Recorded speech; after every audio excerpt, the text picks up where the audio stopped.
నమస్కారం అండి. శుభోదయం. నమస్కారం అండి. ఓకే. సార్ నమస్కారం. నమస్కారం.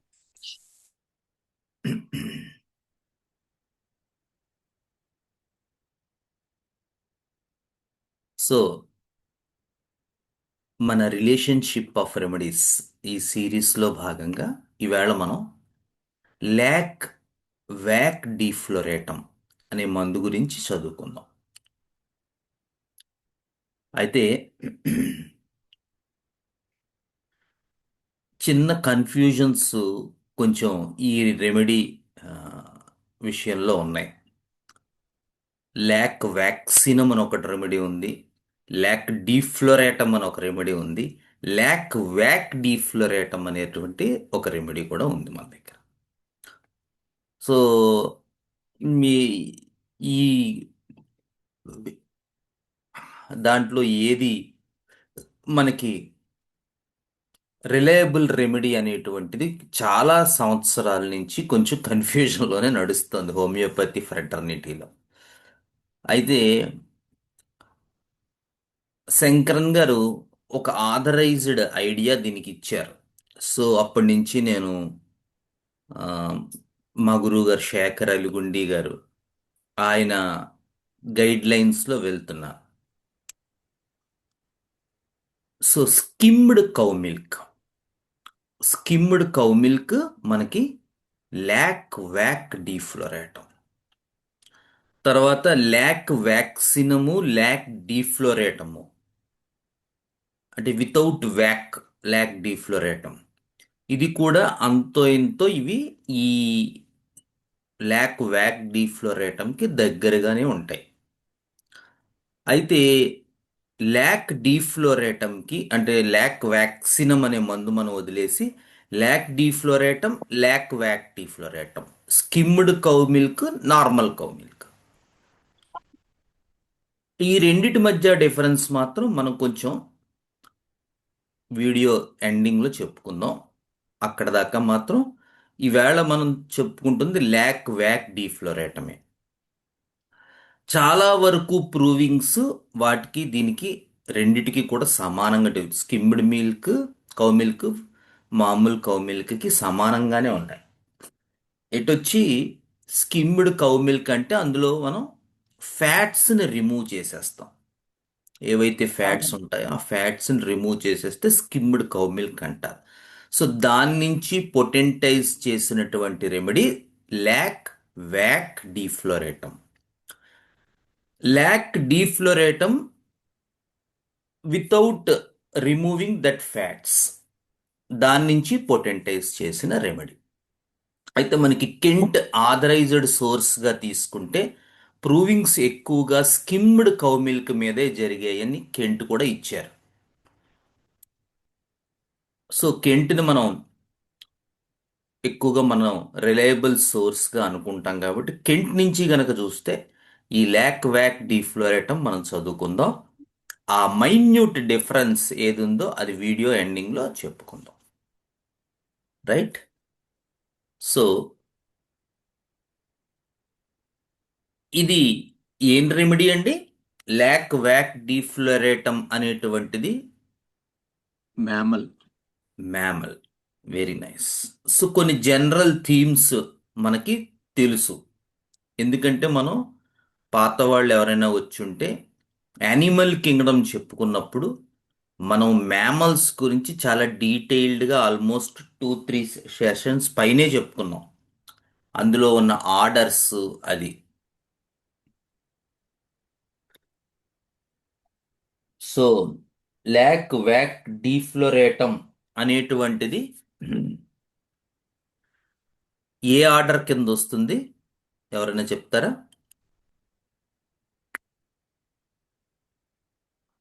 బవెల్స్ అనుకుంటున్నాను. ఇంకొంచెం క్లారిటీగా చెప్పాలి.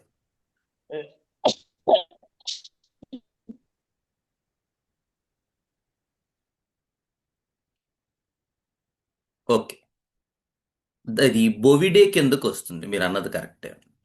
సో క్లాసిఫికేషన్లో సూపర్ క్లాసెస్ చేసినప్పుడు మీకు ఇదివరకు కూడా మనం ఒకసారి డిస్కస్ చేసుకో, అన్ని ఆర్డర్స్ ఒకే దాంట్లోకి రాకపోవచ్చు.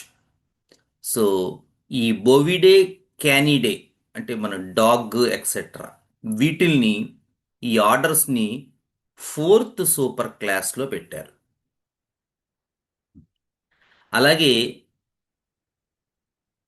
ఫెలిడియే అంటే క్యాట్స్, వైల్డ్ క్యాట్స్ ఇవన్నీ కూడా సిక్స్త్ సూపర్ క్లాస్లో పెట్టారు. మనం ఇదివరకు కూడా చదువుకున్నాం. ఉదాహరణకి మన బెస్ట్ ఎగ్జాంపుల్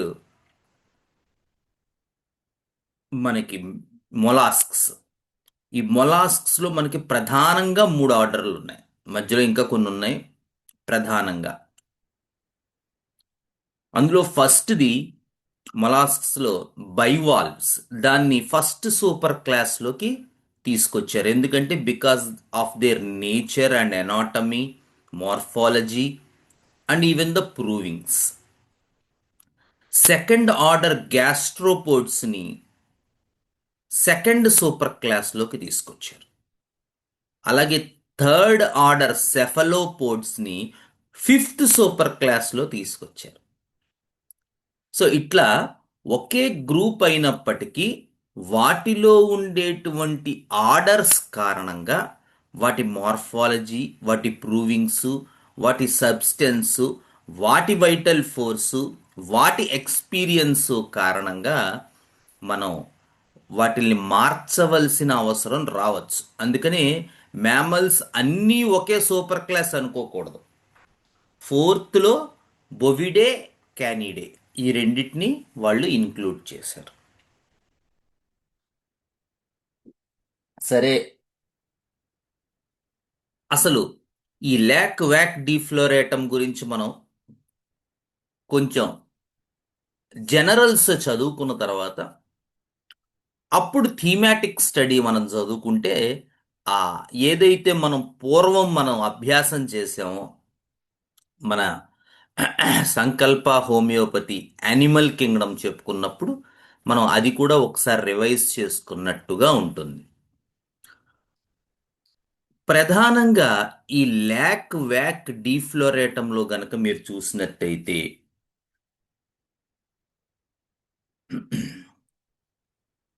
వీళ్ళు చాలా చిల్లీ పేషెంట్స్. ఎంత చిల్లీ పేషెంట్స్ అంటే వీళ్ళు ఏ రకమైనటువంటి చల్లటి వస్తువు పట్టుకోవడానికి కానీ చల్లటి వస్తువుని ఆ, దగ్గర ఉండడానికి కానీ వీళ్ళు భయపడతారు.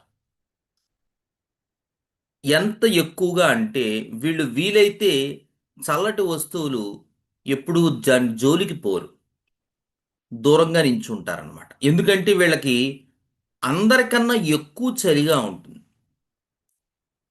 అదేమిటండి చలికాలం? ఇప్పుడు ఇదివరకు మీరు చక్కగా ఒక గార్డెన్ లాంటి ప్లేస్లో బాల్కనీలో పెట్టేవారు సెషన్స్, ఇప్పుడేమో రూమ్లో పెడుతున్నారు అని అనుకోవచ్చు మీరు.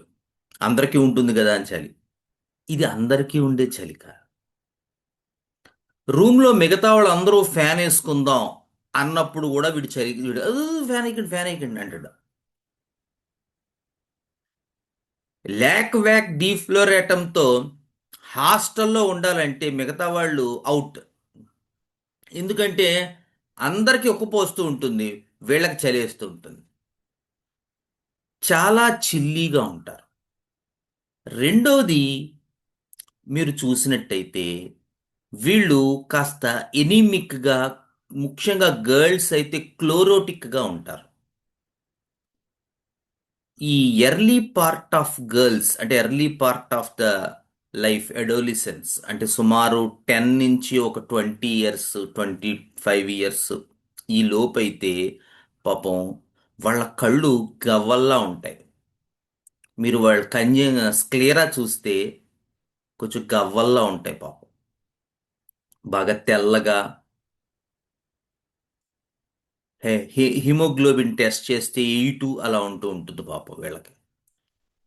దాంతో వీళ్ళు చాలా చిల్లీగా ఉంటారు, చలిగా ఉంటారు, కళ్ళు గవ్వల్లా ఉంటాయి. ఇంకా ఎందులో ఉంటాయండి ఆ ఏజ్లో? ఏ రెమెడీస్లో ఉంటాయి?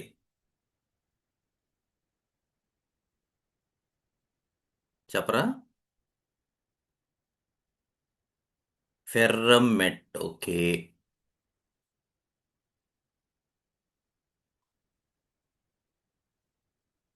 చూడండి, అందరూ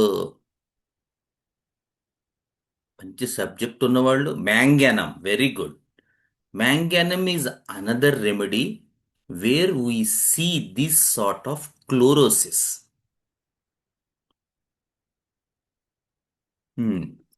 క్రియోజోటం సార్. క్రియోసోటంగా క్రియోసోటంగా క్లోరోసిస్ అంత ప్రామినెంట్గా ఉండదండి. మనకి కొన్ని రెమెడీస్ ఉన్నాయి. వాటిల్లో మ్యాంగానమ్ ఒకటి, ఇంకొకటి ఎసిటిక్ యాసిడ్. ఈ ఎసిటిక్ యాసిడ్ అనేటువంటి రెమెడీ ఇండికేట్ అయ్యే యంగ్ గర్ల్స్ కూడా పాపం వీళ్ళ కళ్ళు గవ్వల్లా ఉంటాయి. Acetic acid, phosphorus. ఎసిటిక్ యాసిడ్లో పాపం అస్తమాను యూరిన్ అవుతూ ఉంటుంది ఆ యంగ్ గర్ల్స్లో కూడా. ఫాస్ఫరస్లో కూడా ఈ కళ్ళు గవ్వల్లా ఉండడం అనే లక్షణం ఉంటుంది, కానీ వాళ్ళు చాలా సన్నగా పీలగా ఉంటారు. అంటే చాలా ఎర్లీగా వీళ్ళు గ్రో అయిపోతారు.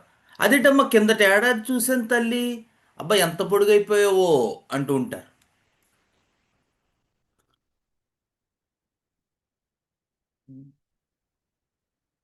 చూస్తే ఆ 1 ఇయర్లోనే వాళ్ళు చక్కగా సన్నగా చువ్వలా పొడుగైపోతారు. ఈ వెర్టికల్ గ్రోత్ అయితే ఉంటుంది, కానీ పాపం వీళ్ళ తాలూకు జనరల్ గ్రోత్ ఉండక వీళ్ళు క్లోరోసిస్లోకి వెళ్ళిపోతారు పాపం. సో ఫాస్ఫరస్ ఒకటి, ఎసిటిక్ యాసిడ్ ఒకటి, మ్యాంగనమ్ ఒకటి, తర్వాత ఈ ల్యాక్ వ్యాక్ డీఫ్లోరేటం ఒకటి. ఇలాంటివి ఈ పర్టిక్యులర్ గర్ల్స్లో, young girls who are very chlorotic, మనం గుర్తుపెట్టుకోవాల్సినటువంటి ఔషధాలు జాగ్రత్తగా. కాకపోతే మిగతా వాళ్లకు ఇంత చిల్లీనెస్ ఉండదు, కానీ ఈ ల్యాక్ వ్యాక్ డిఫ్లోరేటంలో చాలా చాలా చిల్లీగా ఉంటారు. అందుకని కోల్డ్ వస్తువులు తాకరు, పట్టుకోరు. ఎప్పుడు జాకెట్ వేసుకుని ఉంటారు. ఎండాకాలంలో కూడా జాకెట్ వేసుకుంటూ ఉంటారు. ఇంకెవరండి ఎండాకాలంలో కూడా వేసుకునేది? సోరినం. Very good. సోరినంలో కూడా ఎంత చిల్లీనెస్ ఉంటుంది. Carbo veg. No no no, carbo veg opposite.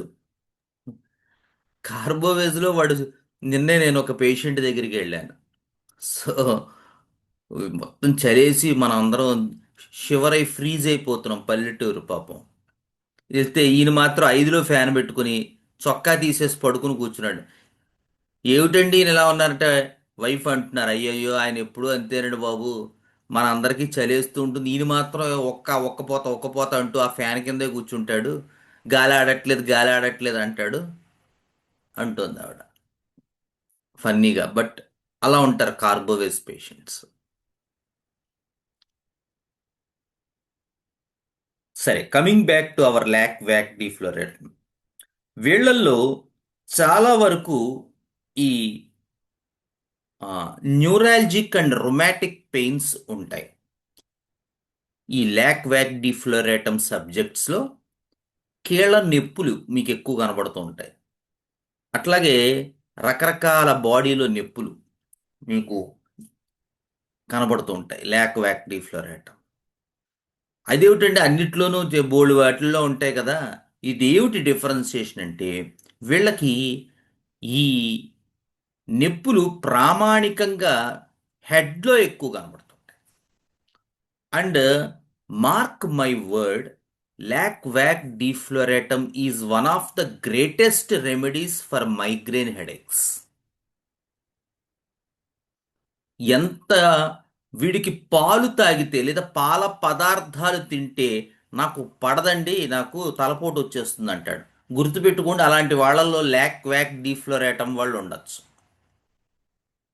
అంటే ఎప్పుడైనా అయ్యో బాబు పాలు పెరుగు తగిలిందా అంటాడు. లేకపోతే ఎందుకంటే పాలు, పెరుగు, వెన్న, నెయ్యి, జున్ను ఇలాంటివి ఏది తగిలినా ఈ డైరీ ప్రొడక్ట్స్, ఈ ల్యాక్ వ్యాక్ డీఫ్లోరేటం వాడు అగ్రివేట్ అయిపోతాడు. వీడికి ఏ రకమైనటువంటి పాల పదార్థాలు పడవు, ముఖ్యంగా పాలు పడవు. కొంత అంతో ఎంతో మజ్జిగ తాగుతానండి, పెరుగు వేసుకుంటాను అనొచ్చు, కానీ పాలు మాత్రం వీడికి పడవు. అలా ఎప్పుడైనా పాలు తాగినప్పుడు వచ్చేటువంటి హెడేక్స్లో మనం జాగ్రత్తగా గుర్తుపెట్టుకోవాల్సిన కొద్ది రెమెడీస్లో ఈ లాక్ వ్యాక్ డీఫ్లోరేటం ఒకటి. చాలా హై ఫార్మ్స్ ఆఫ్ మైగ్రేన్ మీకు కనబడుతూ ఉంటుంది.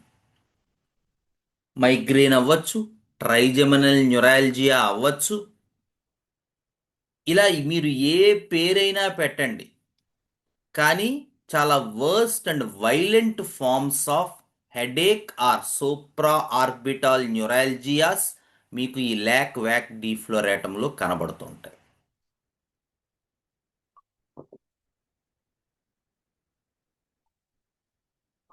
నెక్స్ట్ మీరు చూసినట్టయితే ఈ పెయిన్స్ చాలా వరకు ఎంత హారిబుల్, ఎంత ఇది పెయిన్స్ కూడా మీకు ప్రెషర్ వల్ల కొంత రిలీఫ్ ఉంటూ ఉంటుంది. అందుకని ఇంకా ఎందులో కనబడుతుందండి, చాలా worst forms of headache, congestive headache ameliorated by pressure మనకి ఎందులో కనబడతాయి బ్రయోనియా అండి. చెప్తాం. Bryonia,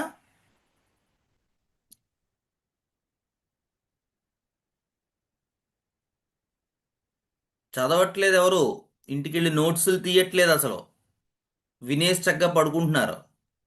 Cactus. ఏంటమ్మా, ఎవరు? Cactus. Cactus. Very very nice, very nice, cactus. Thank you. So క్యాక్టస్లో కూడా మనకి హెడేక్స్ కనపడతాయి. క్యాక్టస్ చాలా అద్భుతమైనటువంటి మందు. క్యాక్టస్లోను, ఈ బెలడోనాలోను, గ్లోనైన్లోను, ఎమైల్ నైట్రికంలోను, వెరాట్రమ్ విరిడిలోను కూడా చాలా వరకు ఈ కంజెస్టివ్ హెడేక్స్ కనపడతాయని మనం చెప్పుకున్నాం, బీపీలో కూడా వాటిల్లోనూ కూడా. కానీ అన్నిటికీ క్యాక్టస్కి డిఫరెన్స్ మాత్రం క్యాక్టస్లో ఖచ్చితంగా ప్రెషర్ ఎమిలరేషన్ ఉంటుంది. అది చాలా ఇంపార్టెంట్. అంటే వాడికి చాలా కంజెషన్గా ఉంటుంది, చాలా కన్స్ట్రిక్టివ్గా అనిపిస్తుంది, ఇదంతా నొక్కేసినట్టు, ఇలా పట్టేసినట్టు, పిండేసినట్టు, ఐరన్ బ్యాండ్ అంత ఉన్నప్పటికీ కూడా మళ్ళీ దాన్ని నొక్కుంటేనే బాగుంటుంది. అది క్యాక్టస్. చిత్రంగా ఉంటాయి మొడాలిటీస్, జాగ్రత్తగా పట్టుకోవాలి. ముఖ్యంగా బీపీ కేసెస్లో మీకు ఈ మొడాలిటీ చాలా హెల్ప్ చేస్తుంది. సరే, ఇదివరకు చెప్పుకున్నాం, ఒకసారి పాతవి తిరగేస్తే మీకు మళ్ళీ దాని గురించి ఐడియా వచ్చేస్తుంది. ఎందుకంటే మనకు సమయం ఇబ్బంది అవుతుంది. ఓకే, సో క్యాక్టస్ బ్రయోనియా వీడికి కూడా అలాగే ఈ లాక్ వ్యాక్ వీడి హెడేక్ వస్తే పాపం వీడు ప్రెషర్ ఎమిలరేషన్, అలాగే వీడికి మూమెంట్, మోషన్ అగ్రవేషన్, రెస్ట్లో ఉంటే పాపం వీడికి చాలా వరకు ఎమిలరేషన్. అది కూడా ఒక డార్క్ రూమ్లో తలుపులన్నీ వేసేసుకుని ప్రశాంతంగా పడుకుంటే వీడికి నొప్పి తగ్గుతుంది.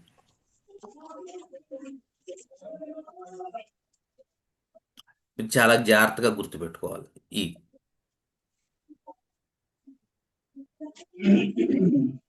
నెక్స్ట్ రెస్ట్ ఎమిలరేషను, మోషన్ ఎగ్రవేషను, ప్రెషర్ ఎమిలరేషను, ఇది మనకి కనబడతాయి. అలాగే ఆ చిల్లీనెస్, అలాగే స్కిన్ చాలా సెన్సిటివ్గా ఉంటుంది. అదే చెప్పానుగా ఇందాక. అందుకని చల్లటి, ఇప్పుడు ఉదాహరణకి ఇది చల్లగా ఉంది, ఈ చైర్, ఇలాంటి చల్లటి చైర్లో అంటూ ఉంటాడు ఇలా. ఎందుకంటే ఇటు తగిలితే ఈ హ్యాండిల్ చల్లదనం తగిలేస్తూ ఉంటుంది, అయిపోయి ఉంటుంది. ఇటు తగిలితే ఈ హ్యాండిల్, అందుకని ఇలా కూర్చుంటారు. వెనక్కి ఆనుకున్నారనుకోండి, ఆనుకుంటే నడుంకి చల్లదనం తగులుతుంది. ఇలా ఉంటారన్నమాట ఈ లాక్ వ్యాక్ డీఫ్లోరేటం పేషెంట్స్. వాడు ఏ రకమైనటువంటి చల్లటిది తగలడం కానీ, చల్లటి వస్తువులు వాడి స్కిన్, అంటే స్కిన్ సెన్సిటివ్ అంటే మీనింగ్ ఏమిటంటే ఆ పర్టిక్యులర్ దాన్ని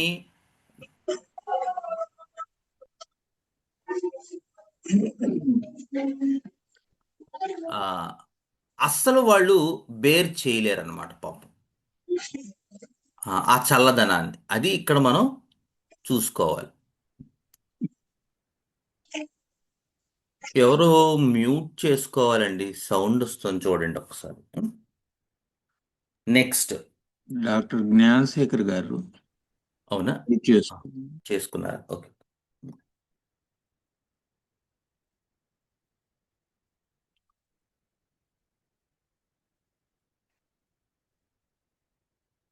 నెక్స్ట్, మిల్క్ సిక్నెస్. అది మనం లాస్ట్ టైం కూడా చెప్పుకున్నాం. ఈ మిల్క్ సిక్నెస్ అనేటువంటిది అంటే కొన్ని పర్టికులర్ సబ్స్టెన్సెస్ కొంతమంది వ్యక్తులకి పడవు. ఈ ల్యాక్ వ్యాక్ డీఫ్లోరేటం వల్ల చిన్నప్పటి నుంచి ఎప్పుడూ పెరుగుతానండి అంటారు. అబ్బాబే పాలు లేదా పాలు పాల పదార్థం పాలు కొంచెం పాలు ఇమ్మంటారు, లైట్గా పసుపు, అమ్మో పాలు అస్సలు పడవు సార్ అంటారు. ల్యాక్ డే గుర్తుపెట్టుకొని వాళ్ళు ల్యాక్ వ్యాక్ డీఫ్లోరేటంలోకి వెళ్తారు. వీళ్ళు మిల్క్ను ఒక పాయిజన్గా చూస్తారు. అలాగే కొన్ని రకాల డైరీ ప్రొడక్ట్స్ కొంతమంది పాత మీరు చూస్తే ఆయుర్వేదం హోమియోపతి డాక్టర్స్ ఈ తరం కన్నా ముందు తరం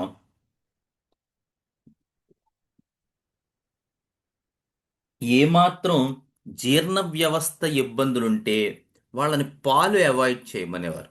మీరు చూడండి, చాలా కేసుల్లో కనబడుతూ ఉంటుంది మీకు ఇది. ఈ జీర్ణ వ్యవస్థ ఇబ్బంది ఉంటే మీరు కొన్ని రోజులు పాల పదార్థాలు తినకండి. అలాగే పిల్లల్లో కూడా కొంతమందికి కనుక అస్తమానం మోషన్స్ అవడం, వామిటింగ్స్ అవడం, ఈవెన్ ఎలోపతి డాక్టర్స్ కూడా కొంతమంది చెప్తారు పాలు కొన్ని రోజులు ఇవ్వకండి అమ్మా అని. అలాగే ఫీవర్స్ అసోసియేటెడ్ విత్ జిఐటి వస్తే మనం కూడా చెప్పాలి అది తగ్గేదాకా అంటే కొంచెం పాలు అసలు ఈవేళ పాలు ఇవ్వకూడదని చెప్పాలి. బాగా చంటి పిల్లల్లో, నేను ఇన్ఫాన్సీ గురించి మాట్లాడుతున్నాను. అలాంగ్ విత్ జిఐటి అంటే వాళ్ళకి ఏదైనా ఫ్లమ్ము వాటి వల్ల వచ్చే జ్వరాలు అయితే ప్రాబ్లం కాదు, కానీ జిఐటి సంబంధించినటువంటి ఇబ్బందులతో ఫీవర్ వస్తే అటువంటి పిల్లల్లో వాళ్ళు ఇన్ఫాన్సీలో ఉన్నప్పటికీ పాలు అవాయిడ్ చేయమని చెప్పాలి. Milk is a poison for them. మనం జాగ్రత్తగా చెప్పవలసిన వాటిల్లో. నెక్స్ట్, రకరకాల డ్రాప్సికల్ కండిషన్స్లో కూడా మనకి ఈ ల్యాక్ వ్యాక్ డీఫ్లోరేటం ఇండికేట్ అవుతుంది. ఏదైనా హార్ట్ చేంజెస్ వల్ల, కిడ్నీ చేంజెస్ వల్ల వాపులు రావటం, లేదా కొన్ని కేసెస్లో సప్రెస్డ్ మలేరియల్ కండిషన్స్, బాగా ఎక్కువ మలేరియా వచ్చేసి దానికి లారియాగో ఇంజెక్షన్స్ అని ఉంటాయి. 5 రోజులు లారియాగో చేస్తే ఎటువంటి మలేరియా అయినా తగ్గిపోతుందని చెప్తూ ఉంటారు మన ఫ్రెండ్స్. అటువంటి కేసెస్లో కూడా మీకు ఈ అక్కడ వాళ్ళల్లో వచ్చేటువంటి డ్రాప్సికల్ కండిషన్స్లో మనకి ఇది ఇండికేట్ అవుతూ ఉంటుంది, ఈ ల్యాక్ వ్యాక్ ఫ్లోరైడ్.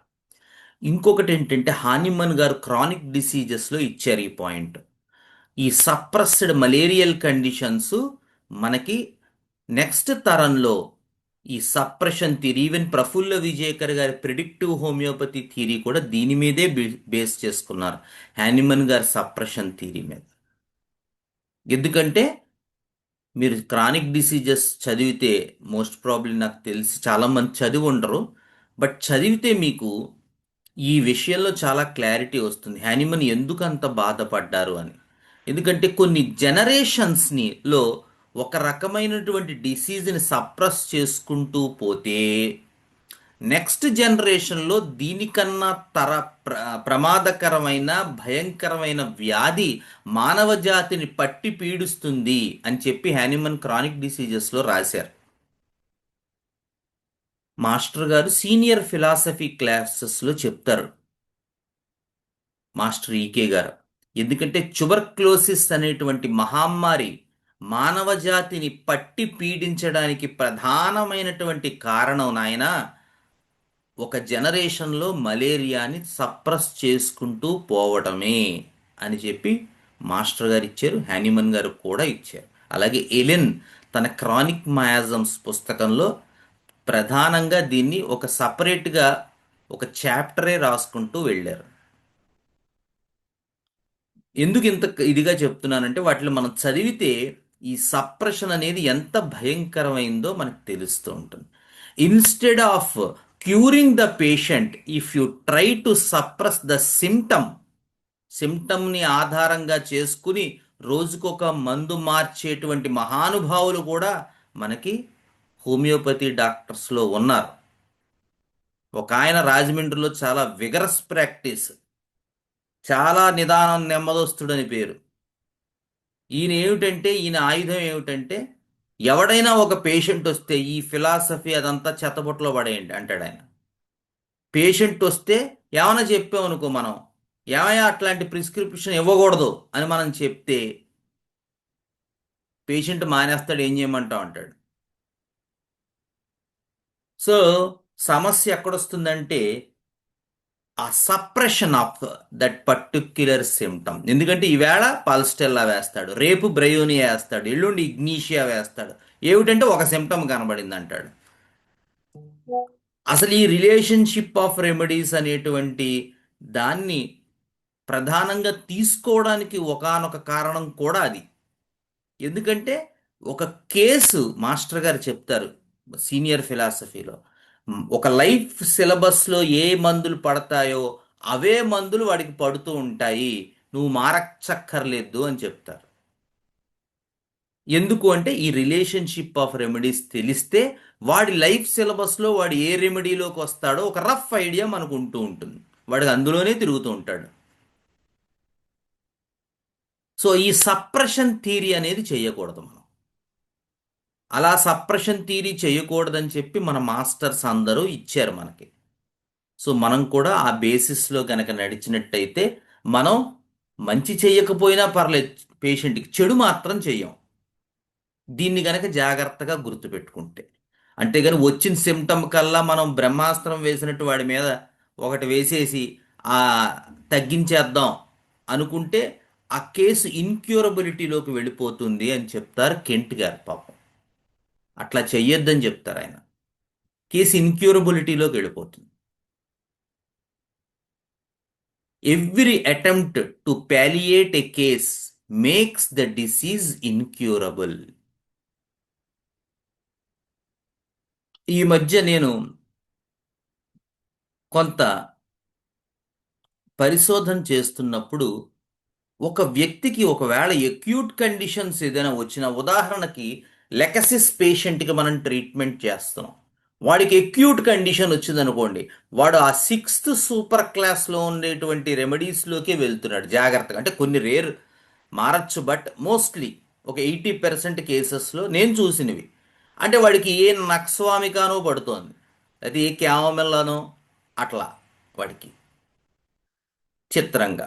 అలాగే 4th సూపర్ క్లాస్ పేషెంట్ని ఎవరినైనా ట్రీట్ చేస్తున్నాం, ఉదాహరణ క్యాల్కేరియా కార్బ్ పేషెంట్ని ట్రీట్ చేస్తున్నాం. ట్రీట్ చేస్తుంటే వాడికి మధ్యలో ఏ ఎక్యూటో ఏదో వచ్చింది, చూస్తే ఏ కోలోసిన్తో ఇండికేట్ అవుతుంటుంది.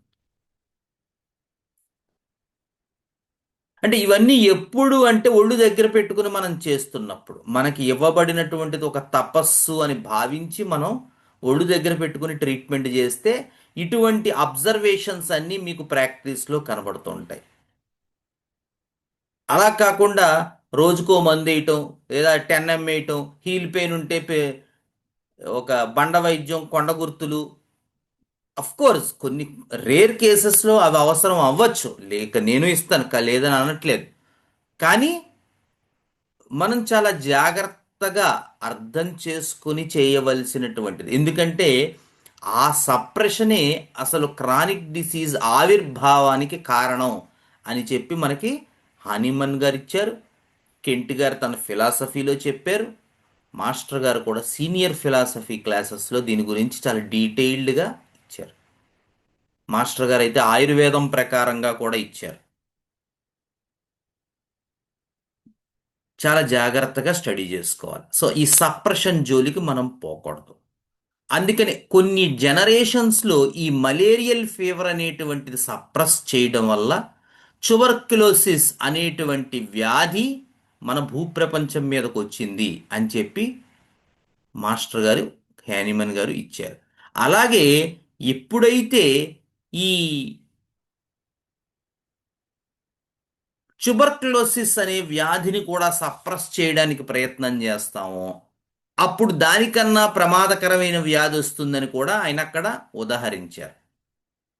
సో జాగ్రత్తగా ఈ సప్రెషన్ జోలికి పోకుండా క్యూర్ జోలికి మనం పోవాలి. Next, malnutrition or malassimilation. So lac vac defloratum పేషెంట్ని మీరు పట్టుకోవాలంటే యూజువల్గా వీళ్ళు బాగా లావైపోతారు లేదా బాగా సన్నగా ఉంటారు చిత్రంగా. ఎందుకంటే వీళ్ళకి తిన్న తిండి సరిగ్గా వంట పట్టదు. దాంతో ఒక రకమైనటువంటి చిక్కిపోతారు. దాన్ని మాల్ ఎసిమిలేషన్ అంటారు. అంటే బాడీలో మన తిన్న పదార్థాలని లోపల మళ్ళీ పచనం జరుగుతూ ఉంటుంది. అందుకనే మనకి భోజనం చేసేటప్పుడు వాసనాత్ వాసుదేవస్య వాసితంతే జగత్రయం అని చెప్పి ఒక శ్లోకాన్ని చదువుతారు. ఎందుకంటే ఈ పచనం చేసేటువంటి స్వరూపంలో జఠరాగ్ని అని చెప్తారు, ఫైర్. సో ఆ ఫైర్ ఏదైతే మనలో ఈ స్టమక్లో, ఫిజికల్ ఫైర్ కాదండోయ్, వైటల్ ఫైర్. సో ఆ వైటల్ ఫైర్ ఏం చేస్తుందంటే మనం తిన్నటువంటి ఆహార పదార్థాన్ని ఆ ఫైర్ బర్న్ చేసి దాని తాలూకు ఇంగ్రీడియంట్స్ రూపంలో విడగొట్టి ఏ అమినో యాసిడ్స్ కావాలా పలానా చోటకెళ్ళు, ఫ్యాట్స్ నువ్వు ఈ చోటకెళ్ళు, ప్రోటీన్స్ మీరు ఈ చోటకెళ్ళండి అని చెప్పి డైరెక్ట్ చేస్తూ ఉంటుంది. అటువంటి ఆ వైశ్వానరాగ్ని అంటారు దాన్ని.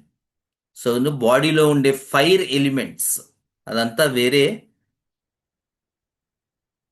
సబ్జెక్ట్ కాబట్టి ఎప్పుడైనా తీరిగ్గా ఉన్నప్పుడు చదువుకోవచ్చు. మనం హోమియోపతి చేస్తే కన్ఫ్యూజ్ అయిపోతాం. సో బాడీలో వివిధ రకాల ఫైర్స్ ఉంటాయి, వైటల్ ఫైర్స్.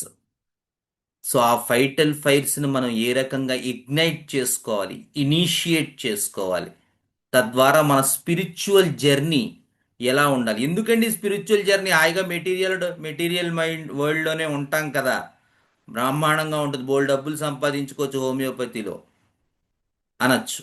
కానీ హోమియోపతి అనేటువంటి శాస్త్రాన్ని దర్శనం చేసుకోవడానికి ఒక వ్యక్తి ఆధ్యాత్మికంగా ఎదగాలి, లేకపోతే వాడి దర్శనం అవ్వదు. హోమియోపతి ఫిజికల్ స్టడీ కాదు, కళ్ళతో స్టడీ చేసి ఏబిసిడీలు రాయలేము హోమియోపతిలో. సో మన స్పిరిచువల్ జర్నీ కూడా హోమియోపతికి చాలా ఇంపార్టెంట్.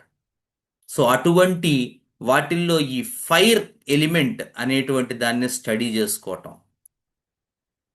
మామూలుగా మాకు ఈ శ్రీ విద్యోపాసనలో ఈ న్యాస విద్యను ఉంటుంది.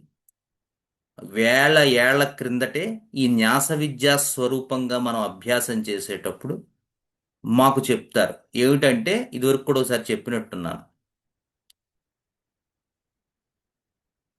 పాదాల నుంచి జానుని దాకా ఒక ఎలిమెంట్ ఉంటుంది బాడీలో, జానుని నుంచి పొట్ట దాకా ఒక ఎలిమెంట్ ఉంటుంది, పొట్ట నుంచి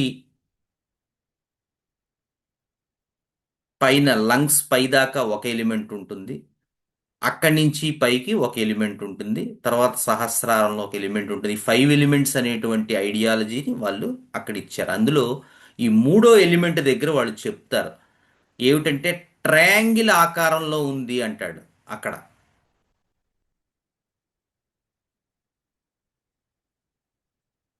ఆ ట్రయాంగిల్ ఆకారంలో ఉండేటువంటి చోట ఫైర్ ఏర్పడుతోంది. అది నాభిస్థానం దగ్గర ఉంది. నాభిస్థానం నుంచి పైకి మీకు ఒక ట్రయాంగిల్ ఆకారంలో ఫైర్ ఉంటుంది అని చెప్తారు పాపం. సో మనకి అనటామికల్గా కూడా అది కరెక్టే. అలాగే పైకి నెక్స్ట్ దానికి వచ్చేసరికి అక్కడ వాయు అనేటువంటి ఎలిమెంట్ ఉంటుందని చెప్తారు, ఎయిర్ ఎలిమెంట్. చూస్తే మనకు అక్కడ లంగ్స్ ఉంటాయి, ఇక్కడేమో స్టమక్ ఉంటుంది, కింద వాటర్ ఎలిమెంట్ ఉంటుంది, అదంతా కిడ్నీ స్థానం, మనకి చేసేది కిడ్నీ చేసే పని. సో ఎంత మన వాళ్ళు మన శాస్త్రాలు మన తాలూకు వేదాంగాలు విషయాలు ఎంత అడ్వాన్స్డ్గా ఉన్నాయో చూస్తే ఆశ్చర్యం వేస్తుంది. ఎందుకంటే మెటీరియల్ వరల్డ్ పాశ్చాత్యులకి వెస్టర్నర్స్కి ఏబిసిడీలు తెలియని రోజుల్లోనే మొత్తం ఏ రకమైనటువంటి హ్యూమన్ ఎనాటమీ అనేటువంటిది ఎలా ఉంటుందనే దానికి మన తాలూకు ఈ ముఖ్యంగా శ్రీ విద్యా సాంప్రదాయంలో అయితే మీరు ఆశ్చర్యపోతారు. కొన్ని లక్షల సంవత్సరాల కిందటి నుంచి వాళ్ళకి రఫ్ ఐడియా వచ్చేసింది దాని అందరి గురించి. అంత డీటెయిల్డ్ సబ్జెక్ట్ మన దగ్గర ఉంది. సో అదంతా మన తాలూకు స్పిరిచువల్ జర్నీకి మనం ఉపయోగించుకోవచ్చు. అలాంటి స్పిరిచువల్ జర్నీ చేయటం వల్ల మనలో ఉండేటువంటి వైటల్ ఫోర్స్ మరింత ఎన్హాన్స్ అయ్యి మన హోమియోపతి సబ్జెక్ట్ని మరింత బాగా దర్శించడానికి మనకు ఉపయోగపడుతుంది. సో దీన్ని మనం అర్థం చేసుకోవాలి. అందుకని మనకు అబ్బాబే ఇవన్నీ అక్కడ హోమియోపతి వరకు చెప్పండి చాలు, మిగతా అంత సబ్జెక్టు గురుగారు అవసరం లేదు నాకు అనకూడదు. ఎందుకంటే ఈ సబ్జెక్టు బలంగా ఉంటేనే హోమియోపతి. హోమియోపతి అనేటువంటి వేరే సబ్జెక్ట్ కాదు. ఫస్ట్ మనం గుర్తుపెట్టుకోవాల్సింది అది. It is a subject of man. ఒక మనిషి తాలూకు, ఎందుకంటే ప్రాణశక్తి అనేటువంటిది వైటల్ ఫోర్స్ మనం ఫిజికల్గా చూస్తామా? సో మన సైన్స్ అంతా వైటల్ ఫోర్సే పైనే నిర్మితమై ఉంది. మరి అలాంటి సైన్స్ గురించి తెలుసుకోవాలంటే కళ్ళతో చూడాలా లేదా ఎక్స్పీరియన్స్ చేయాలా అనేది వంటిది మీ వివేకానికే వదిలేస్తున్నాను.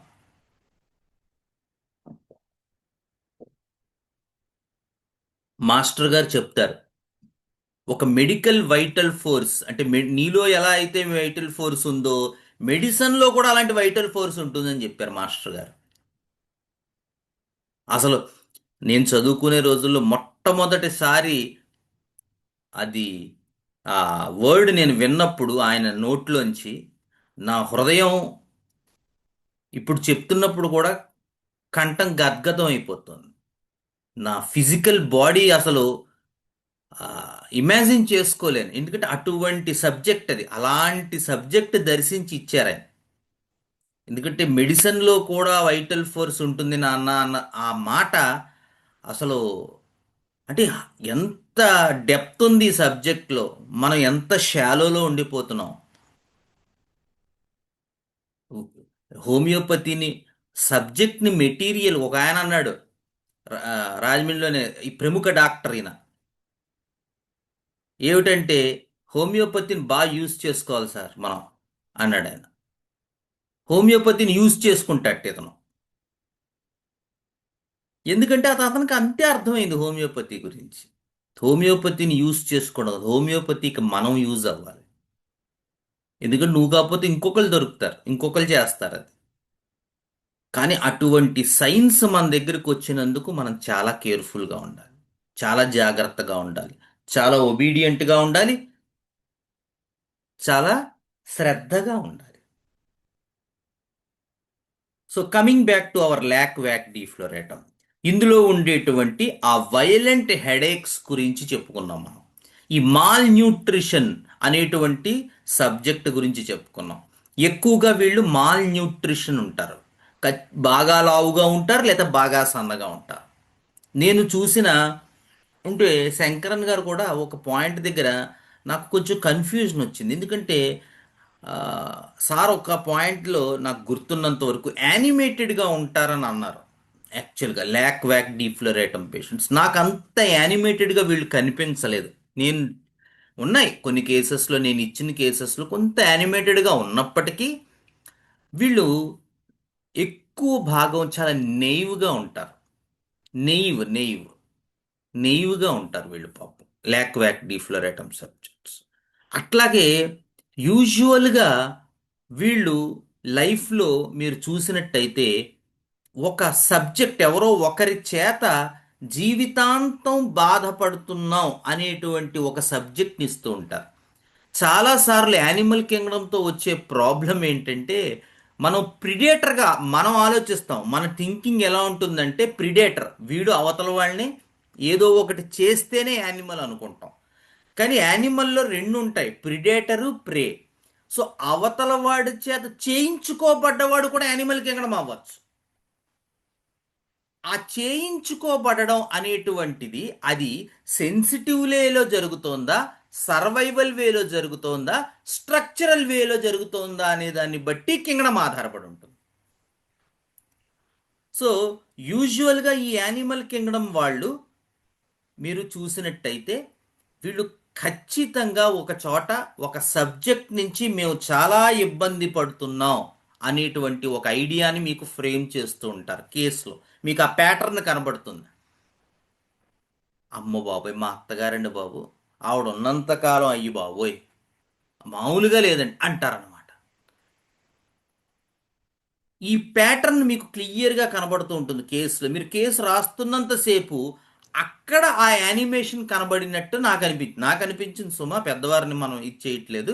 అంటే ఆ యానిమేషను నాకు వాళ్ళ ఫిజికల్ ఇదిలో నాకు అంత కనిపించలేదు, కానీ టాక్ చేస్తున్నప్పుడు కింగ్డమ్ను పట్టుకోవడానికి వీళ్ళు ఆ పెర్సన్ గురించి కనుక ఖచ్చితంగా మాట్లాడేటప్పుడు వాళ్ళు కొంచెం యానిమేటెడ్గా ఉంటారనేటువంటిది మనకు కనబడుతుంది. ఇది మనకి ఈ ల్యాక్ వ్యాక్ డిఫ్లోరేట్ యానిమల్ కింగ్డమ్ కేసెస్లో కనబడతాయి, ముఖ్యంగా ప్రే టైప్ ఆఫ్ యానిమల్ కింగ్డమ్స్. ఒక ఆవిడ మనం వీనస్ మెర్సినేరియా చెప్పుకున్నప్పుడు చెప్పినట్టు నాకు గుర్తుందో లేదో, అప్పుడు ఎవరున్నారు, శ్రీకర్ గౌతమ్ వాళ్ళు ఉండుంటారు. సో వాళ్ళ సిస్టర్ గురించి చెప్తూ ఆవిడ చెప్పింది, మా అక్క ఉంటే నేను మాట్లాడినండి ఇంట్లో అని చెప్పి.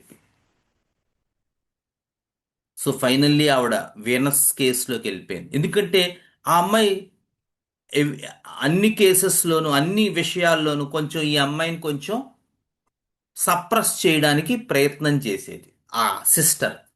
సో ఈ పిల్ల తన పసితనం నుంచి, తన చిన్నతనం నుంచి ఏంటంటే ఇంకా ఆ సిస్టర్ అంటే ఒక భయం పట్టుకుని తను నివసిస్తూ ఉంది. సో ఆ అమ్మాయి కేసులో మనకి క్లియర్గా అదే పిక్చర్, అంటే ఆ పర్టిక్యులర్ పెర్సన్ వల్ల నేను ఎఫెక్ట్ అవుతున్నాను అనేటువంటి పిక్చర్.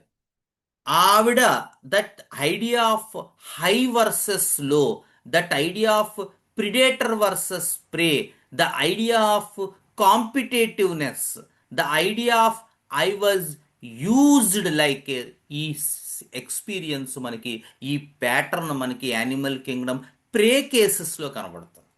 అందుకనే ఏదైనా మన కేసులో మనకి ఆ సప్రెషన్ కనబడితే వెంటనే మనం స్టాఫిసైక్రియా ఇగ్నీషియా అనుకోకూడదు. వాళ్ళు ఈ ప్రే కేసుల్లో కూడా వెళ్తారు, జాగ్రత్తగా ఉండాలి. వాట్ సార్ట్ ఆఫ్ అనే దాన్ని బట్టే కింగ్డమ్ ఆధారపడి ఉంటుంది. అందుకని మనం ఏం చేయాలంటే ఆ పర్టిక్యులర్ జంక్షన్కి తీసుకెళ్ళాలి కేసుని. ఒక ఎగ్జాంపుల్ ఇవ్వండి so that I can understand అని అడగాలి.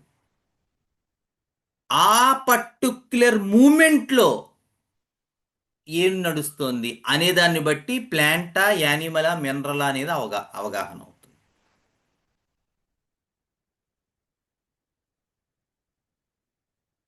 సో ఇది మనం ఎంత థిరియాటికల్గా చెప్పినా, మీకు ఇదివరకు కూడా చెప్పాను, కొన్ని మనకి ఈ స్వర గురుకుల్లో కూడా వాళ్ళు ఎందుకు ఎంత వాళ్ళు కష్టపడి అక్కడెక్కడి నుంచో వచ్చి వాళ్ళు క్లాసెస్ కండక్ట్ చేసి పెట్టి, కారణం ఏంటి అంటే కేసెస్లో అవి కొన్ని థిరియాటికల్గా చెప్పలేం.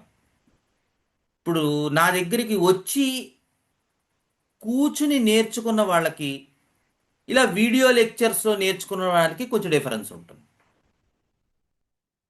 ఎందుకంటే ఆ కేసులో ఆ పర్టిక్యులర్ దగ్గర ఆ ప్రశ్న ఎందుకు, నిన్న కూడా ఒక కేసులో సౌభాగ్య లలిత వచ్చింది నేను అనుకోకుండా. సో ఈ క్వశ్చన్ ఎందుకు మీరు ఆ క్వశ్చనే అడిగారు అంటే అది తను అక్కడ ఫిజికల్గా తను చూసింది కాబట్టి తనకు అవగాహన అయింది. లేదా మనం వరవడలో కొట్టుకుపోతాం, పెద్దగా నోటీస్ చెయ్యం. కానీ తను ఫిజికల్గా ఎప్పుడైతే కూర్చుందో, సార్ ఆ క్వశ్చన్ ఎందుకు అడిగారు సార్, అసలు ఇంకో ఇది ఎందుకు అడగలేదు మీరు, అసలు అటువైపు ఎందుకు వెళ్తోంది, ఇలా తనకి మనం ఈ మధ్య సెషన్స్కి అది రాకపోయినప్పటికీ కూడా తనకి అందులో ఉండేటువంటి ఉత్సుకత వల్ల తను దాన్ని ఐడెంటిఫై చేయగలిగింది. సో ప్రే కేసెస్లో మనకి ఈ ఐడియాలజీ మనకి చాలా క్లారిటీగా ఉంటుంది. నెక్స్ట్, అలాగే సయాటికా కేసెస్లో, ముఖ్యంగా వయలెంట్ ఫార్మ్స్ ఆఫ్ సయాటికా కేసులో మీరు ల్యాక్ వ్యాక్ డీఫ్లోరేటం గుర్తుపెట్టుకోవాలి. ఈ వెనకాల భాగంలో బాగా పెయిన్ రావడం, బ్యాక్ పెయిన్, చాలా సివియర్ బ్యాక్ పెయిన్ ఉంటుంది ల్యాక్ వ్యాక్ డీఫ్లోరేటం సబ్జెక్ట్స్కి. ఇంకొకటి ఏంటంటే, ఈ సయాటికా ఫార్మ్స్ కింద పాదం వరకు పెయిన్స్ వస్తాయి ల్యాక్ వ్యాక్ డీఫ్లోరేటం. ఆ వెనకాల లంబార్ రీజన్లో మొదలై థై రీజన్ నుంచి వచ్చి పోస్టీరియర్ పార్ట్ ఆఫ్ కాఫ్స్ రీజన్లోకి, తర్వాత పాపం మీకు చెప్తారు వీళ్ళు, ఆ యాంకిల్స్ దగ్గర వాపు వస్తుంది సార్ ఈ పెయిన్స్ వల్ల అని చెప్తారు. అది చాలా important feature. Lac vac defloratum sciatica అయితే నడుం నొప్పి వచ్చినప్పుడు ఆ నొప్పి పాదం వరకు వెళ్తుంది. ఆ పాదం, ఆ మడం ఏదైతే మీరు చెప్తారో అది వాపు వచ్చేస్తుంది. ఫిజికల్గా కూడా స్వెల్లింగ్ కనపడుతుంది. అలాంటి వర్స్ట్ ఫార్మ్స్ ఆఫ్ సయాటికాలో నెంబర్ 1 రెమెడీ ఈ ల్యాక్ వ్యాక్ డీఫ్లోరేటం.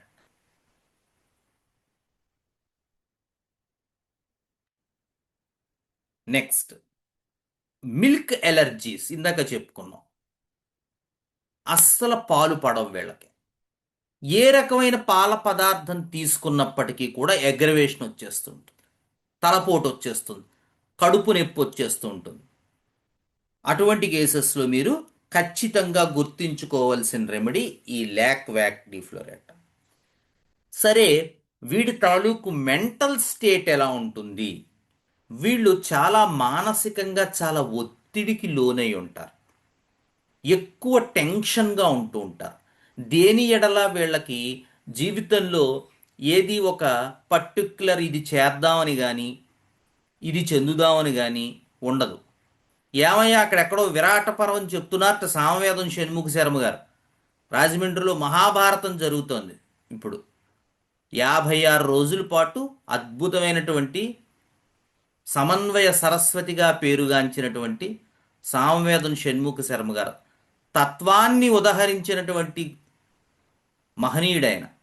జస్ట్ సబ్జెక్ట్ చెప్పడం కాదు, అందులో ఉండేటువంటి తత్వం చెప్తాడు. ఏమండి ఆయన దానికి వెళ్దాం, నేను రానంటాడు. ఒకసారి చూద్దాం. ఆ రకమైన ఒక లిస్ట్లెస్నెస్ అంటారు. దేని ఎడల ఒక రసికత కానీ ఒక ఇది కానీ ఉండదు వాడికి. కలవడు, ఎవరితోనూ మాట్లాడు, ఎవరితోనూ మింగిల్ అవ్వడానికి ఒక రకమైన ఇండిఫరెంట్గా ఉంటాడు. ఏ విషయాలు వీడిని రంజింప చేయలేవు పాపం. అలాగే ఇంటి దగ్గర ఉంటే వీడికి చనిపోదాం అనేటువంటి ఆలోచనలు వస్తూ ఉంటాయి. ఏం చేస్తే మనం చనిపోవచ్చు? పాయిజన్ తాగేద్దామా, లేదా పెట్రోల్ పోసుకుని అంటించేసుకుందామా, లేదా ట్రైన్ కింద తలెట్టేద్దామా, లేదా గోదావరి బ్రిడ్జికి అక్కడి నుంచి దూకేద్దామా? ఇలాంటి ఐడియాలు వస్తూ ఉంటాయి వీళ్ళకి. ఈ దీంట్లో అంటే ఎలా చనిపోవడానికి అవకాశాలు ఉన్నాయి అని ఆలోచించుకుంటూ ఉంటాడు ల్యాక్ వ్యాక్ డీఫ్లోరేటం. ఆ రకమైన ఇంపల్సివ్ నేచర్ ఉంటుంది, ఆ రకమైన థాట్ ప్రాసెస్ ఉంటుంది. సరే, ఎందుకు ఆ థాట్ ప్రాసెస్ ఉంటుందో చెప్పుకుందాం మనం. నెక్స్ట్, చాలా మెమరీ లాస్ ఉంటుంది, మర్చిపోతూ ఉంటాడు. మీరు ల్యాక్ కెనైనంలో కూడా చూస్తారు ఈ మర్చిపోవడం. ఏమిటండి సిమ్టము చెప్పేస్తారు మీరు.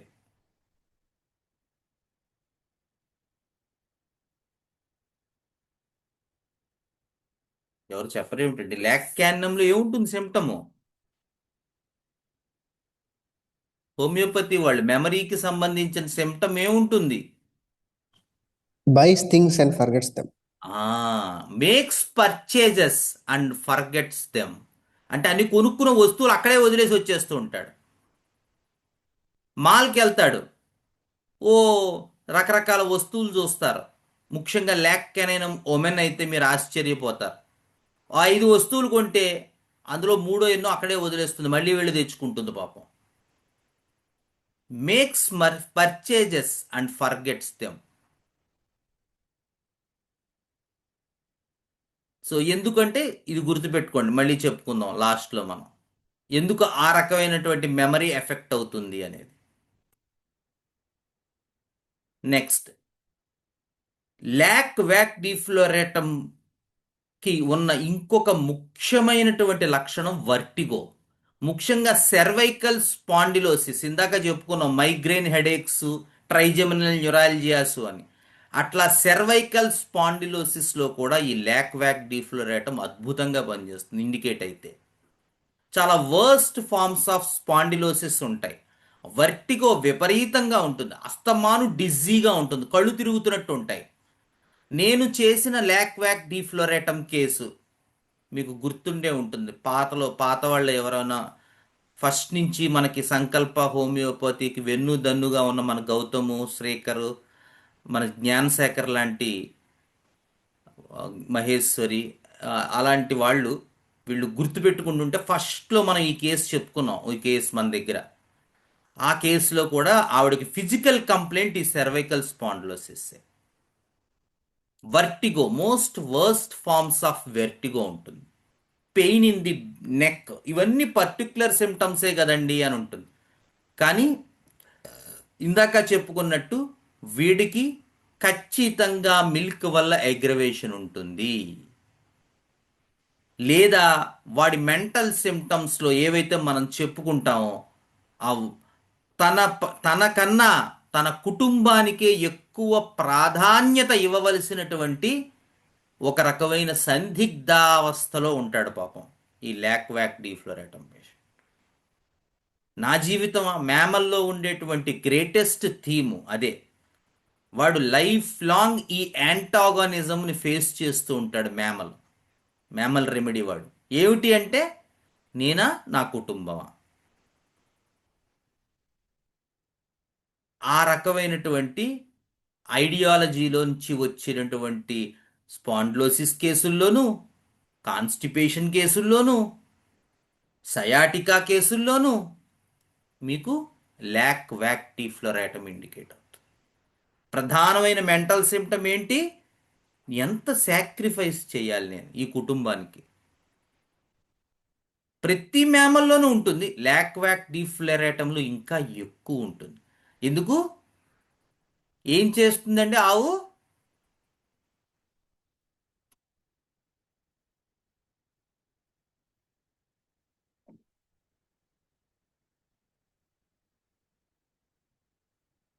ఏం చేస్తారు? ఆవుని ముందు దూడను వదులుతారు. దూడ వెళ్ళి పాపం ఆవు పాలు తాగుతూ ఉంటుంది. సడన్గా దూడను పక్కకు లాగేసి ఆ పాలు పిండేసుకుని ఆ పాలు మనకు తెచ్చిస్తారు. తెలుసు ఆవుకి, కానీ మౌనంగా ఊరుకుంటుంది. అంటే తన పిల్లల్ని పక్కన పెట్టి తనని పోషించిన వాడికి పాలిచ్చేయాలి. దానికి ముందు ఎరగా ముందు, లేకపోతే అసలు పాలే ఇవ్వదు అది. అందుకని ఏం చేస్తారు? ముందు దూడను వదులుతారు. అది కొంచెం తాగిన తర్వాత ఆ దూడను పక్కకు లాగేసి దాన్ని పితికేస్తారు ఆ పాలంతా. అలా ఉంటుంది.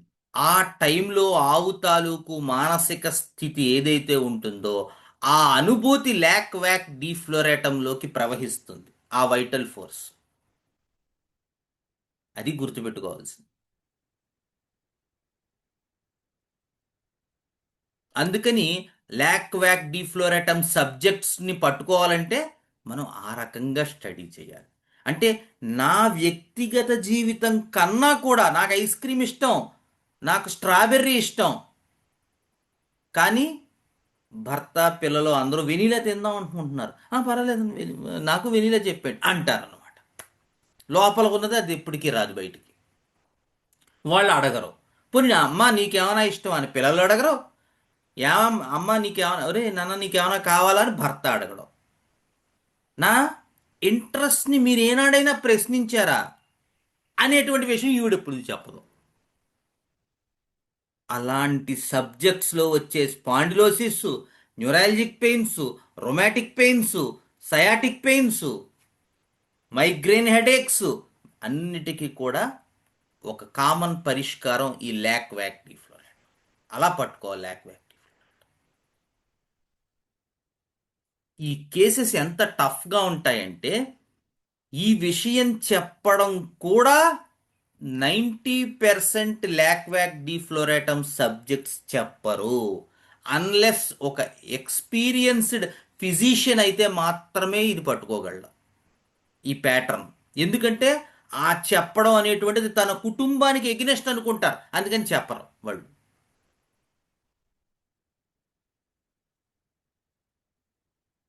అది lac vac defloratum. Next headaches with periodicity. చెప్పాను కదా, ఇందులో ఉండేటువంటి మైగ్రేన్ హెడేక్స్ కరెక్ట్గా 10 గంటలకు మొదలవుతుంది అంటారు మైగ్రేన్ హెడేక్స్. అలా ఒక పీరియాడిసిటీ అనేటువంటిది దీని లక్షణం. Next tendency to fall on right side. అది ఇందాక చెప్పాను, స్పాండిలోసిస్లో కళ్ళు తిరుగుతాయి, కళ్ళు చీకట్లు కమ్మినట్టు ఉంటాయి. ముఖ్యంగా ఇలా కూర్చుని లేచేటప్పుడు, లేదా పడుకుని లేచేటప్పుడు, లేదా కూర్చుని పడుకునేటప్పుడు టిక్ మన ఒక్కసారి కళ్ళు తిరిగినట్టు ఉంటుంది వాడికి. యూజువల్గా రైట్ సైడ్ పడిపోతూ ఉంటారు ఈ వర్టిగో వల్ల. లెఫ్ట్ సైడ్ అయితే ఏమందండి, tendency to fall on left side. Of course ఇవి కొంచెం నాకు అంత ఈ బండ గుర్తులు తెలియవు అనుకోండి. ఐ థింక్ నక్స్ మాస్కేటాలో ఉంటుందని ఎక్కడో విన్నాను నేను. ఉంటుంది ఇలాంటివి. Next digestive complaint. అసలు డైజెస్టివ్ కంప్లైంట్స్లో లాక్వాక్ డిఫ్లోరేటమ్ గనక మనకి లభించకపోతే కొన్ని 100 కేసులు పోతాయి. మొత్తం ఎపిటైట్ పోతుంది వీళ్ళకి, అస్సలు తినరు. ముఖ్యంగా పిల్లల్లో కనబడుతూ ఉంటుంది. తల్లి కనుక ఈ పిల్లల్లో ఈ కంప్లైంట్స్ రావడానికి కారణం తల్లి మ్యామల్ అయి ఉంటుందండి. ఇది ఒకటి గుర్తుపెట్టుకోవాలి మీరు. మదర్ మ్యామల్ అయితే చంటి పిల్లల్లో మిల్క్ ఎలర్జీస్ డెవలప్ అవుతాయి. అది అన్క్యూర్డ్ కేస్ అనుకోండి, అంటే హోమియోపతికి రాలేదనుకోండి, పిల్లల్లో మిల్క్ ఎలర్జీస్ వస్తాయి, మిల్క్ ఇబ్బందులు వస్తాయి, మిల్క్ ప్రొడక్ట్స్ పడకపోవటం, మిల్క్ పడకపోవటం, అలాగే ఎపిటైట్ ఉండదు పిల్లల్లో. నెక్స్ట్ చాలా నాసియా, డెత్లీ నాసియా అంటారు, విపరీతమైన వికారం. కడుపులో నొప్పి ఉంటుంది, చూస్తే వీడికి ఏదో అల్సర్ గిల్సర్ అంటారు, లేకపోతే నేట్రమూరా. Okay.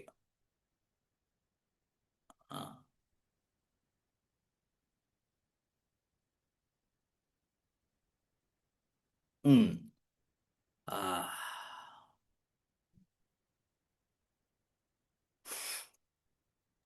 Sorry for disturbance. Ulcers ఎక్కువ ఉంటాయి, డైజెషన్ ప్రాబ్లం వల్ల. సో హెచ్ పైలోరీ ఉందంటారు. ఇలాగా టెబబే టెస్ట్ చేయించండి, హెచ్ పైలోరీ ఉందంటారు. ఇట్లా ఈ టైప్ ఆఫ్ స్టమక్ కేసెస్లో మనకి చూసినట్టయితే ఈ ఈ రెమెడీ, ఈ లాక్వాక్ భలే రెమెడీ. వీడికి ఒక్కొక్కసారి కడుపు నొప్పి వస్తుంది, వికారంగా ఉంటుంది. బట్ పేరు ఏదో ఒక డయాగ్నోస్, గ్యాస్ట్రిక్ అల్సర్ పెట్టండి, డియోడెనల్ అల్సర్ పెట్టండి, యాంట్రల్ గ్యాస్ట్రైటిస్ పెట్టండి, మీ ఇష్టం. వీడికి ఏమవుతుందంటే పాపం అన్నం తినేస్తాడు, అన్నం తిన్న తర్వాత నుంచి విపరీతమైన నొప్పి వస్తుంది, ముందు వామిటింగ్ అయిపోతుంది.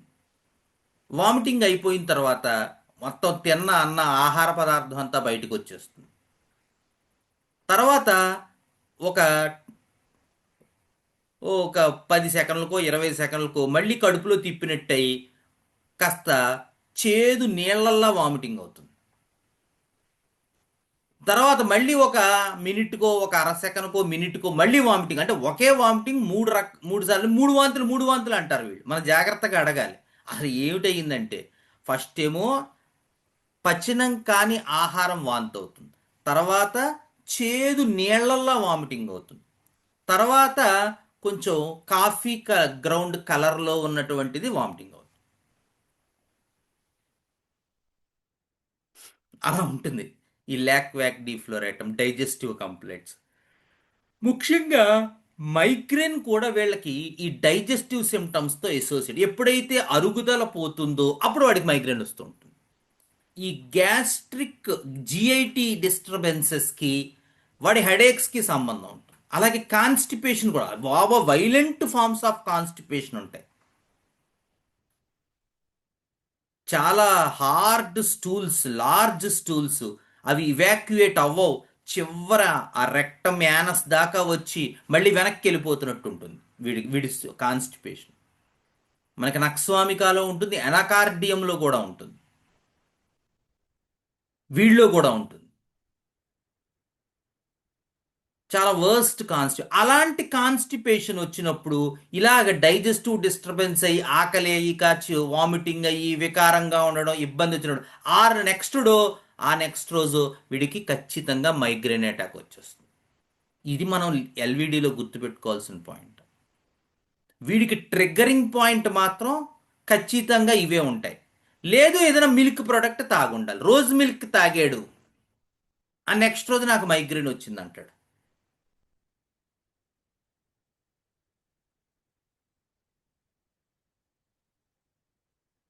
చాలా important feature. Next, osteoporotic changes in bones.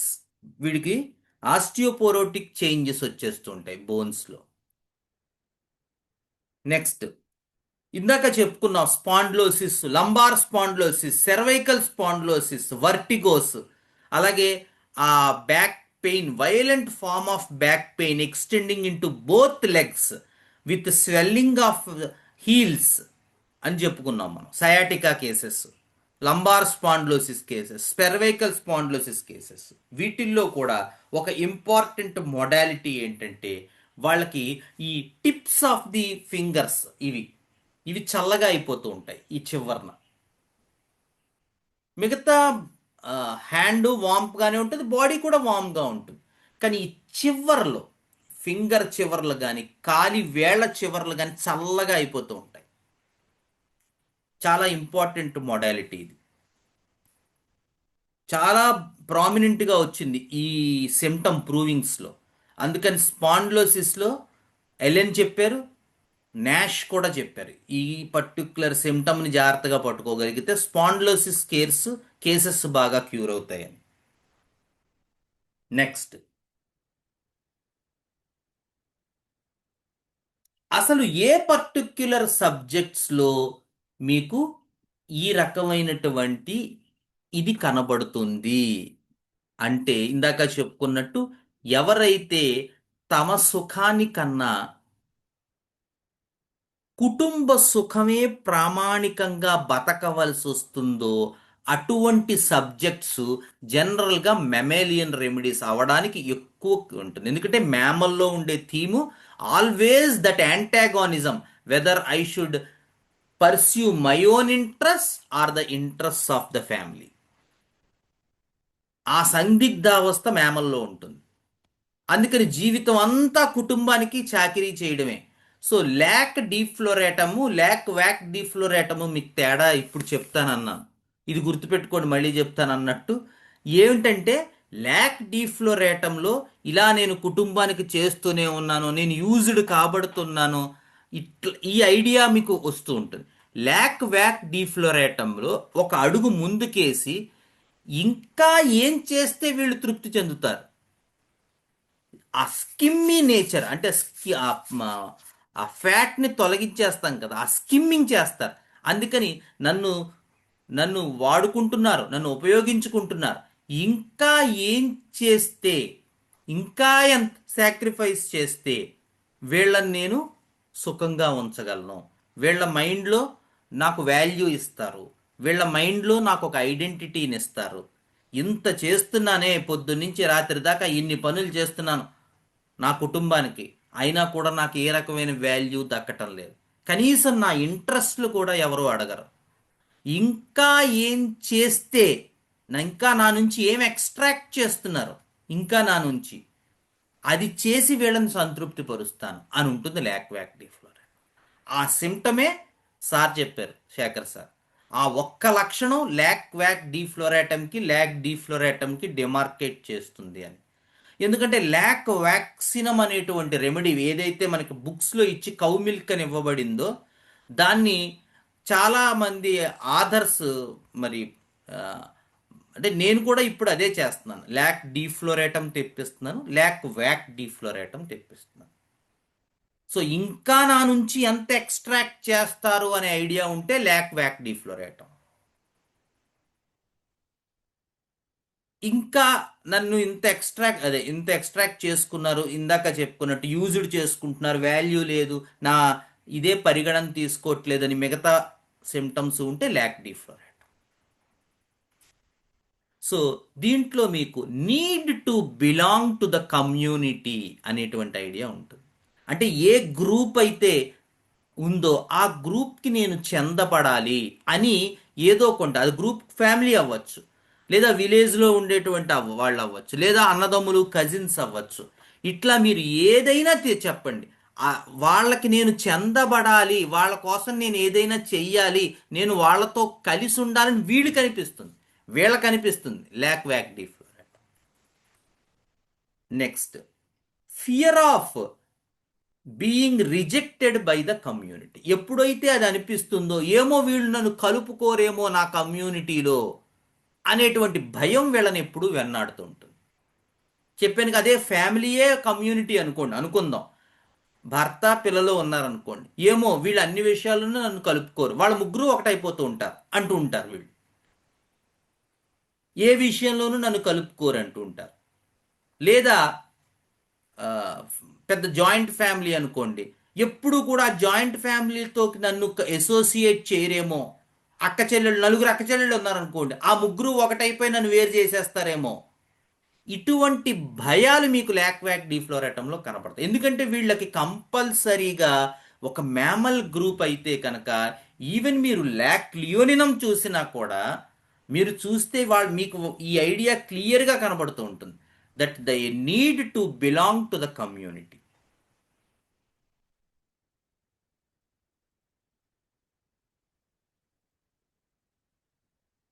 Next, always feels forsaken. అంటే పాపం ఒక అనాథలాగా అనిపిస్తూ ఉంటుంది వీడికి లోపల.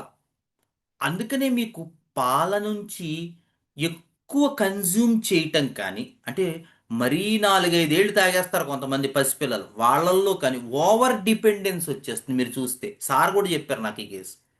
ఓ కేసులో ఆయన 8 years దాకానే ఎంతో చూశారట, ల్యాక్ హ్యూమానం కేసులో. లేదా అస్సలు తల్లిపాలు తాగని వాళ్ళు, వీళ్ళల్లో ఈ ఆర్ఫనైజ్డ్ ఫీలింగ్ అనేటువంటిది డెవలప్ అవుతుంది. ఓవర్ అయినా ఇబ్బందే, అస్సలు లేకపోయినా ఇబ్బందే. ఆ డిజర్టెడ్నెస్, ఆ ఫర్సేకెన్ ఫీలింగ్ అనేది వీళ్ళ మైండ్లో ఉంటుంది. నేను ఒక అనాథని అని. అందుకే వీళ్ళకి మదర్తో అసోసియేషన్ విపరీతంగా ఉంటుందండి. మన వాళ్ళు ఏంటంటే మదర్ చనిపోయారంటే ఇగ్నిషా దోసేస్తూ ఉంటారు. కానీ ఈ చనిపోవడం అనేది వాళ్ళని ఎలా ఇన్ఫ్లుయెన్స్ చేస్తుందో అడగండి ముందు. అటువంటి కేసులు కూడా ల్యాక్ వ్యాక్ డీఫ్లోరేటంలోకి వెళ్తాయి. అంతేగాని ఎవడన్నా చనిపోయాడంటే మీకు పట్టుకొచ్చి వాళ్ళందరికీ ఇగ్నీషియాలు వేసేయడం కాదు. వాళ్ళల్లో ఇగ్నీషియా సిమ్టమ్స్ వస్తే ఇగ్నీషియా వేయాలి, వాళ్ళలో ఏ సిమ్టమ్స్ వస్తే ఆ సిమ్టమ్స్ వేయాలి. అక్కడ ఇండివిజువలైజేషన్ చెయ్యకుండా మాత్రం ఎప్పుడూ మెడిసిన్ వేయకూడదు హోమియోపతిలో. కోర్స్ కొన్ని కేసెస్ వర్కౌట్ అవుతుంది, ఇగ్నీషియా 90% కేసెస్లో ఇండికేట్ అవుతుంది డెఫినెట్గా, నో డౌట్ అబౌట్ ఇట్. కానీ అంత మాత్రాన ఆ 10% కేసులు వదిలేయకూడదు, అదనమాట. అందుకని వీలైనంత వరకు ఇండివిజువలైజ్ చేయడానికి ప్రయత్నం చేయాలి. కుదరలేదనుకోండి అప్పుడు ఓకే. అంతేకాని చచ్చిపోయాడంటే పట్టరండి ఇగ్నీషియా అనకూడదు. సో వీళ్ళల్లో ఆ అందుకే విపరీతమైన అటాచ్మెంట్ ఉంటుంది మదర్తో వీళ్ళకి. అలాగే పిల్లలతో కూడా ఉంటుందండి. వీళ్ళు 60 ఏళ్ళు వచ్చినా వాళ్ళ పిల్లల మీద ఆధారపడిపోతూ ఉంటారు.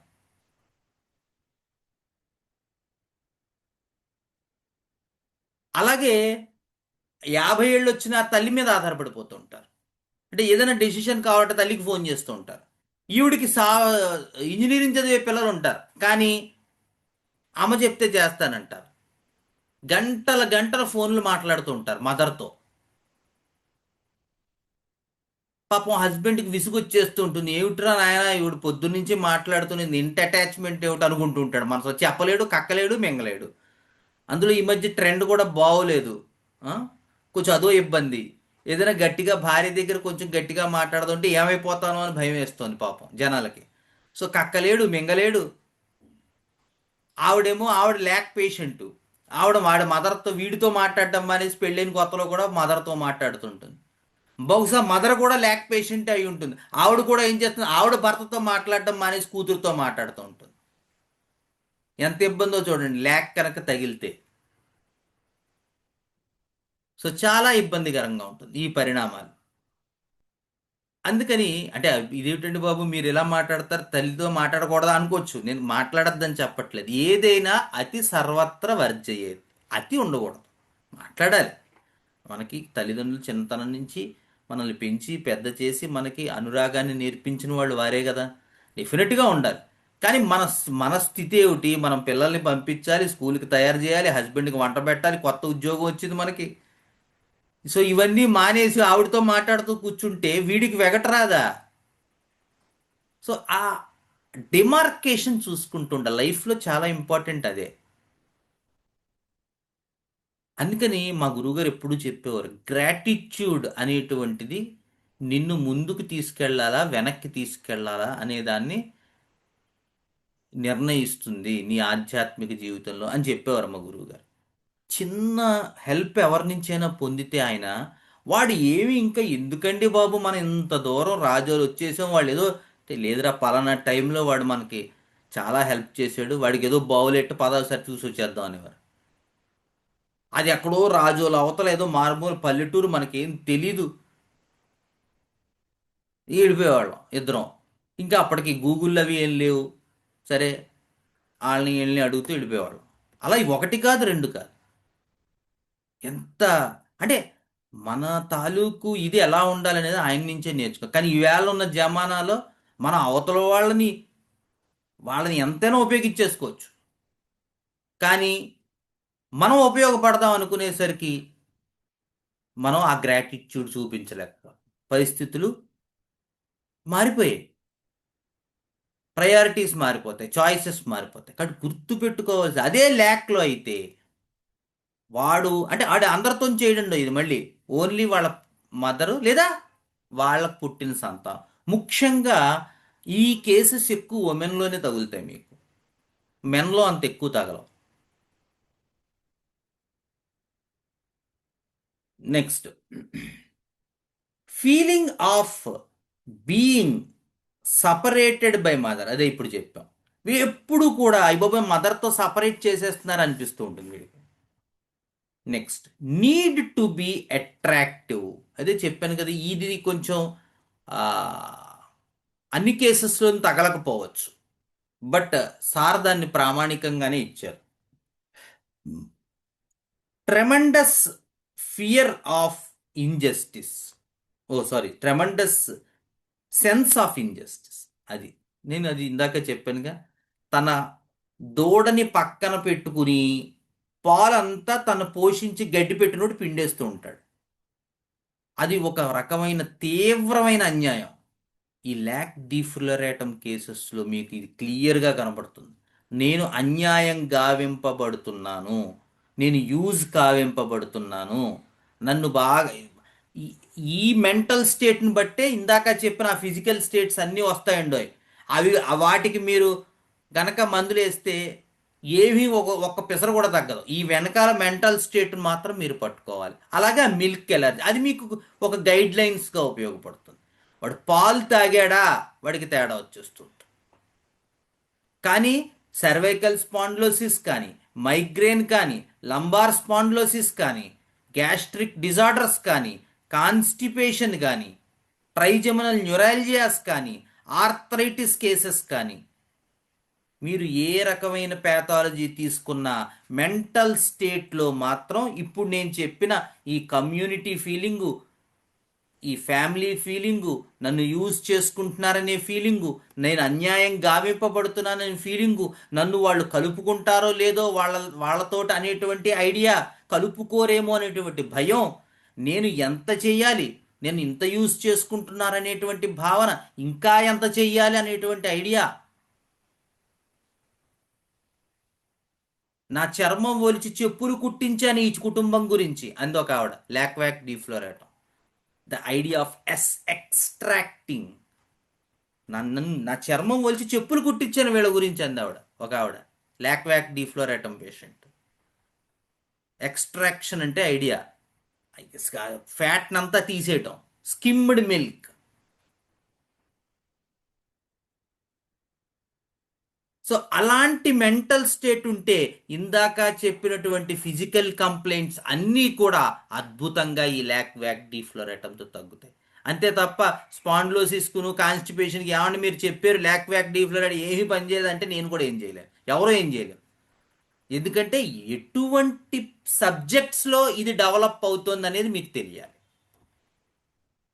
ఆ మెంటల్ స్టేట్ వల్ల, ఆ ఫెయిల్యూర్ స్టేట్లో మీకు ఇందాక చెప్పిన లిస్ట్లెస్నెస్, ఇండిఫరెన్స్, సూయిసైడల్ టెండెన్సీస్ వస్తాయి. ఎలా చేస్తే చచ్చిపోదాం అనేటువంటి ఐడియా వస్తుంది. ఏ మార్గం అయితే ఈజీగా ఉంటుంది, ఎందుకంటే చేసి చేసి చేసి ఉంటారు కుటుంబం కోసం. కుటుంబం నుంచి ఆ ఎక్నాలెడ్జ్మెంట్ రాదు, ఆ ఎక్నాలెడ్జ్మెంట్ ఎక్స్పెక్ట్ చేస్తూ ఉంటారు, ఆ సాక్రిఫైస్ చేస్తారు వీళ్ళు లాక్వాక్ వాళ్ళు. అయినా కూడా ఎవడో కూడా కుటుంబంలో నువ్వు సాక్రిఫైస్ చేసావు అనే మాట అనడం. దాంతో వీళ్ళకి పిచ్చెక్కిపోతూ ఉంటుంది. దేని ఎడల మనస్సు ఇది ఉండదు, నిరాసక్తత, ఒక రకమైన ఇండిఫరెన్స్, చచ్చిపోదాం అనే ఫీలింగు. దేని ఎడల మానసిక స్థితి సరిగ్గా ఉండదు, దాంతో మెమరీ పోతుంది, ఏది గుర్తుండదు. ఎందుకంటే మనసంతా నేను చేసిన దాన్ని నాకు ఎవరో గుర్తు పెట్టుకోవట్లేదే, ఇంత సాక్రిఫైస్ చేశానే అనేటువంటి సబ్జెక్ట్తో నిండుంది మనసు. ఇంక ఇవన్నీ ఏం గుర్తుంటాయి?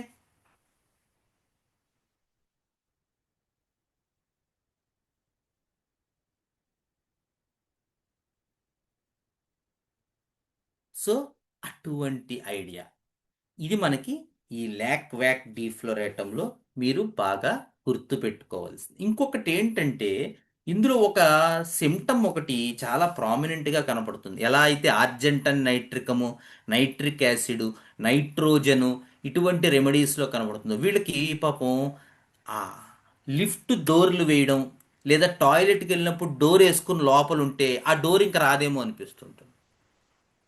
అందుకని సఫకేట్ అయిపోతానేమో, గాలి ఆడదేమో అనిపిస్తూ ఉంటుంది వీళ్ళకి. అది చాలా ఇంపార్టెంట్ లాక్వాక్ డీఫ్లోరేటం. ఈ సిమ్టమ్ ఎందుకు, ఈ క్లాస్ట్రోఫోబియా అనేటువంటిది ఈ పర్టిక్యులర్ రెమెడీలో మీకు చాలా గైడ్ లైన్స్గా ఉపయోగపడుతుంది. అఫ్ కోర్స్ ఇందాక చెప్పినట్టు ఆ మెంటల్ స్టేట్ ఉండాలి. క్లాస్ట్రోఫోబియాకి లాక్వాక్ వేస్తే పనిచేయదు. కానీ చెప్పినగా ఇటువంటి వైలెంట్ ఫార్మ్స్ అన్నిట్లోనూ కూడా ఆ బ్యాక్గ్రౌండ్లో కనుక మీకు ఆ సెన్స్ తగిలితే, ఆ యానిమల్ కింగడమ్ తాలూకు సెన్స్, ఆ ప్రే తాలూకు సెన్సు, ఆ సాక్రిఫైస్ తెలుసు, ఆ మదర్లీ అటాచ్మెంటు, ఆ ఫియర్ ఆఫ్ రిజెక్షను, లేదా ఐడియా ఆఫ్ టు బిలాంగ్, వాళ్ళ కోసం వాళ్ళల్లో కలుపుకోవడం కోసం పనిచేయడం కోప్డప్ స్టేట్లో ఉంటే, ఏమయ్యా ఎందుకు నువ్వు ఇంత డబ్బులు ఖర్చు పెడుతున్నావు అంటే, భలేవరే మనల్ని ఆ మాత్రం గుర్తుపెట్టుకోకపోతారా, మా కజిన్స్ అందరం కలిసి ఉండేవాళ్ళం, చిన్నప్పుడు ఆడుకునేవాళ్ళం, ఇప్పుడు వాళ్ళకి సమస్య వస్తే ఆ మాత్రం నేను చెయ్యొద్దా అంటారు. తర్వాత తీరా చేసేసిన తర్వాత అయ్యయ్యో నేను చేసేసానే, కనీసం నన్ను చేశానని కూడా అనలేదే, ఇంకా ఎంత చేస్తే వీళ్ళు తృప్తి పొందుతారు అనుకుంటారు.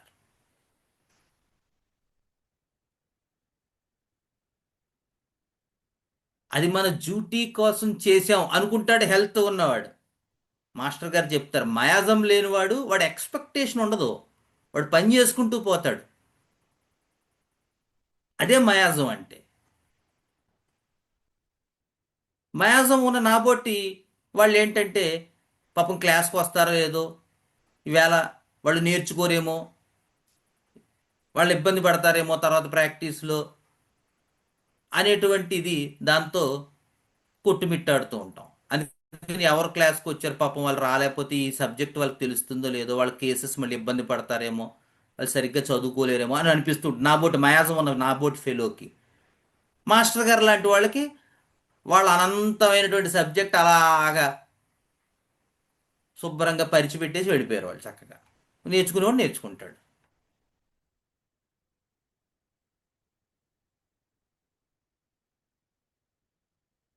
అది మనకి ల్యాక్ వ్యాక్. అలాగే ఈ ల్యాక్ వ్యాక్ డీఫ్లోరేటమ్ తాలూకు కజిన్స్ కొంతమంది ఉన్నారు మనకి, కొంత గైడ్ లైన్స్గా ఉపయోగపడుతుంది కాబట్టి చెప్తున్నాను.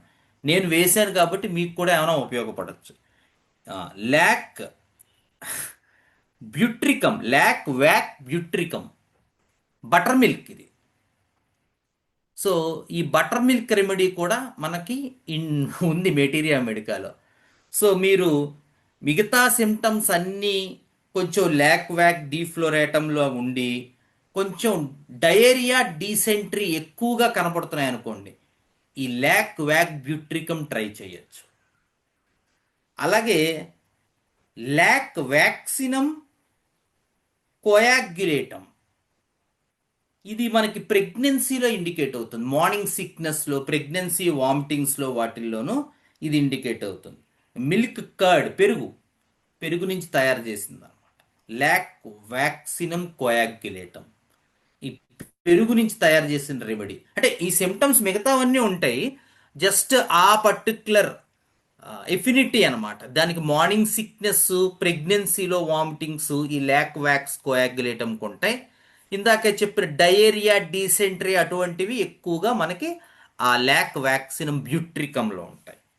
తర్వాత ల్యాక్ వ్యాక్సినమ్ ఫ్లాస్ మిల్క్ క్రీమ్, ఇది క్రీమ్ అంటే పాల పైన పట్టినటువంటి క్రీమ్ నుంచి తయారు చేసింది. సో ఇది మీకు డిస్మనోరియా నేను వేశాను, ఈ రెమెడీ నేను వేసి మంచి రిజల్ట్ వచ్చింది నాకు. మిగతావన్నీ ల్యాక్ సిమ్టమ్సే, just severe forms of dysmenorrhea. అందుకని తెప్పించి మొత్తం మీద వేశాను, బట్ సక్సెస్ అయితే వచ్చింది, మంచిగా రిజల్ట్ ఇచ్చింది ల్యాక్ వ్యాక్సినమ్ ఫ్లాస్.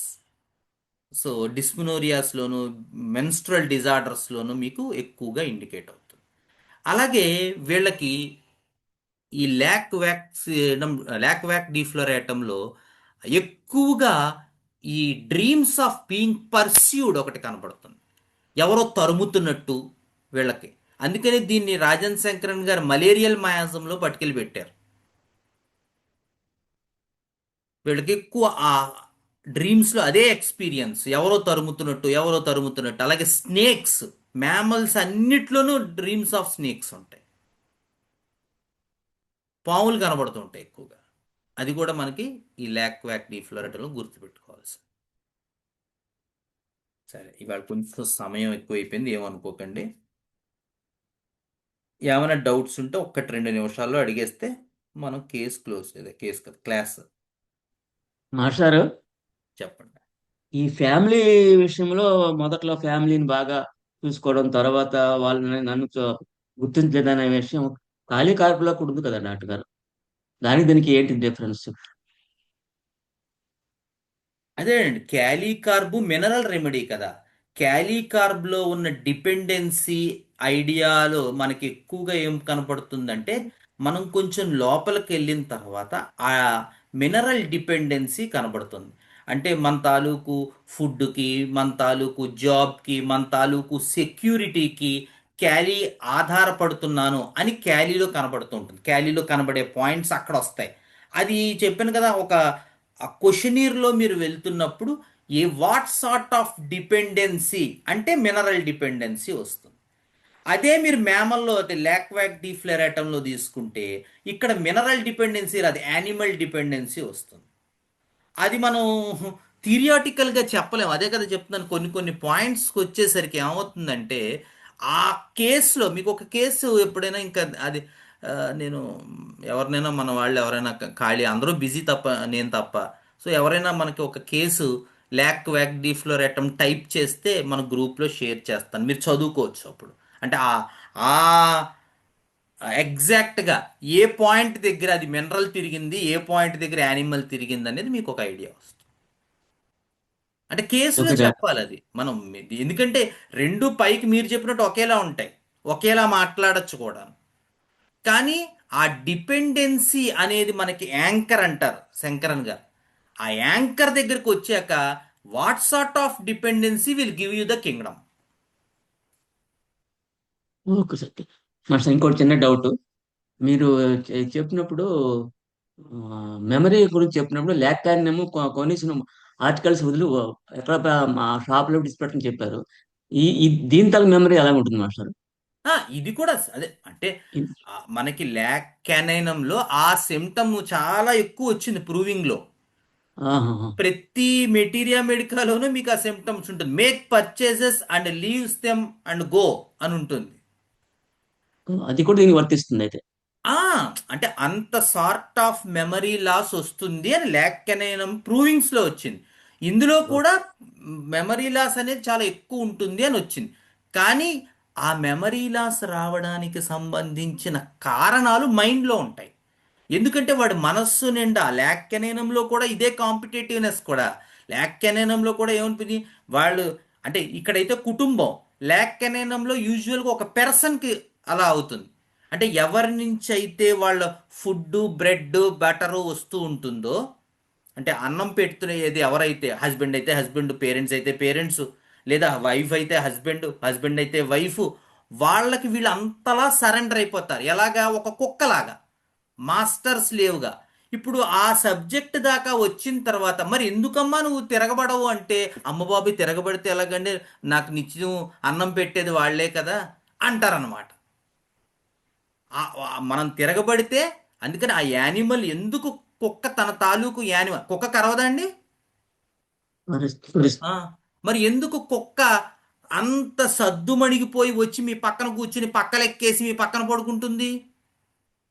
ఆ, మీరిచ్చే ఫుడ్ కాసిపడి. సో ఎగ్జాక్ట్గా ఈ ఎక్స్పీరియన్సే మీకు మానవ జాతిలోకి క్యారీ అవుతుంది. వాడిలో ఉండేటువంటి యానిమల్ నేచర్ అంతా క్రబ్ చేసుకుని సప్రెస్ చేసుకుని బతుకుతాడు మీరిచ్చే ఆ బ్రెడ్ ముక్క కోసం. అది లేక నేను ఇంకో విషయం డాక్టర్, ఎనిమిక్ విషయంలో మీరు మ్యాగ్నమ్ మెట్టను, అసిటిక్ యాసిడ్, ఫాస్ఫరస్ చెప్పారు. మ్యాంగనం మెట్ట కాదు, మ్యాంగనం ఎసిటికం అనుకుంటా. నాకు కరెక్ట్గా గుర్తులేదు, ఎవరన్నా చెప్పాలి. మనకి కెంట్లో ఇచ్చింది ఐ థింక్ మ్యాంగనం ఎసిటికం అని నేను అనుకుంటున్నాను, నాకు కరెక్ట్గా గుర్తులేదు. చెప్పండి. మ్యాంగనం ఎస్టికమేనండి ఆ, మెటల్. మ్యాంగనమ్ ఎసిటికం, ఎసిటిక్ యాసిడ్, ఫాస్ఫరస్, ఉమ్, ఈ మూడుకి కొంచెం డిఫరెన్స్. ఫాస్ఫరస్ చెప్పారు, డీటెయిల్ చెప్పారు. ఉమ్. సరే మ్యాంగనమ్ అంటే ఆ ఒక్క పాయింట్ కాదు, మిగతావి కూడా చూడాలి. బట్ మీరు అడిగారు కాబట్టి యూజువల్గా ల్యాక్ డీఫ్లోరేటంలో ల్యాక్ వ్యాక్ డీఫ్లోరేటంలో పిల్లలు చిన్నప్పటి నుంచి పాలు పడకపోవడం అనేది వచ్చి, దానివల్ల వాళ్ళు బాగా చిల్లీగా ఉండడం, చల్లటివి ముట్టుకోకపోవడం, చల్లటిది పడకపోవడం, దానివల్ల వాళ్ళల్లో ఈ క్లోరోసిస్ అనేటువంటిది డెవలప్ అవుతుంది. అందుకే మెన్సెస్ కూడా మీరు గమనిస్తే ఎక్కువ భాగం మెన్స్ట్రల్ కంప్లైంట్స్ వీటిల్లో చాలా లేట్గా వస్తుంది. ఇక్కడ లోపల బ్లడ్ ఉండదుగా. 28 రోజులకి రావాల్సిన మెన్సెస్ 35 రోజులకో 40 రోజులకో వస్తుంది. అది కూడా చాలా థిన్ అండ్ వాటరీగా ఉంటుంది ఇందులో మీరు చూస్తే. ఎందుకంటే అసలు బ్లడ్ ఉంటేగా. ఆ, అదే మీరు బెలడోనాలో వాటిల్లో చూడండి, ఇంత ఇంత బ్లడ్ పోతూ ఉంటుంది, క్లాట్స్. సబీనాలోను బెలడోనాలోను క్లాట్స్. వీళ్ళకి అలా కాదు పాపం, ఎందుకంటే మెన్సెస్ చాలా తక్కువ అవుతుంది, పల్సగా అవుతుంది, నీళ్ళల్లా అవుతుంది, ఎందుకంటే బ్లడ్ ఉండదు కాబట్టి. ఎసిటిక్ యాసిడ్లో ఏమవుతుందంటే వాళ్ళు కూడా క్లోరోటిక్ గర్ల్స్, కళ్ళు చూస్తే గవ్వల్లా ఉంటాయి పాపం. విపరీతమైనటువంటి దాహం ఉంటుంది వీళ్ళకి. అస్తమాను యూరిన్ కూడా ఇంత ఈ 15-20 ఇయర్స్ గర్ల్స్లో, 10-20 ఇయర్స్ గర్ల్స్లో ఎక్కువ యూరిన్కి వెళ్తూ ఉంటారు పాపం. చాలా ఇబ్బంది పడతారు. ఎందుకంటే బాయ్స్ వీళ్ళు స్కూల్లో చదువుతున్నారనుకోండి, నిజంగా ఈ కొన్ని కేసెస్ చూస్తే మీరు మతిపోయి కింద పడిపోతారు. అంటే మనం ఎంత తప్పులు చేస్తున్నాం అనేది తెలుస్తుంది. స్కూల్లో లక్షల ఫీజులు కడతారు, బాత్రూమ్స్ చెక్ చేయరు. ఈ పిల్ల బాత్రూమ్కి వెళ్ళదు. నేను ఒక పేషెంట్ని డీల్ చేశాను, మెర్క్సాల్ ఇచ్చాను. 5 సార్లు 6 సార్లు ప్రతి నెలలోనూ మెర్క్సాల్ పడింది. మెర్క్సాల్ వేస్తే నా పిల్లకి జ్వరం తగ్గుతోంది. ఏంటమ్మా అని నేను ఎంక్వైరీ చేస్తే నాకు క్రాస్ చెక్లో తేలింది ఏంటంటే, ఈ పిల్ల స్కూల్లో చదువుతుంది, స్కూల్లో బాయ్స్ నవ్వుతున్నారని చెప్పి యూరిన్కి వెళ్ళడం మానేస్తుంది, వాటర్ తాగడం మానేస్తుంది. దాంతో ఏమవుతుంది, యూరిన్ ఇన్ఫెక్షన్ వచ్చేస్తుంది. అసలు ఒక్క చుక్క కూడా వాటర్ తాగకపోతే ఎలాగా? తాగితే మంచినీళ్ళు వెళ్లాల్సి వస్తుంది, వెళ్తే జ్వరం వచ్చేస్తుంది, నెలకు 2-3 రోజులు స్కూల్ మానేస్తుంది. ఇది కూడా ఒక డాక్టర్ గారు మహానుభావుడు ట్రీట్ చేస్తున్న కేసే. తెగేస్తున్నాడు ఆయన మందులు. అప్పుడు చూసి నేను ఐడెంటిఫై చేసి అసలు ఏమిటి కంప్లైంట్ అంటే ఇది తేలింది. నిజంగా నాకు చాలా బాధ అనిపించింది ఆ కేసులో. ఎందుకంటే పాపం అసలు ప్రాబ్లం ఇది.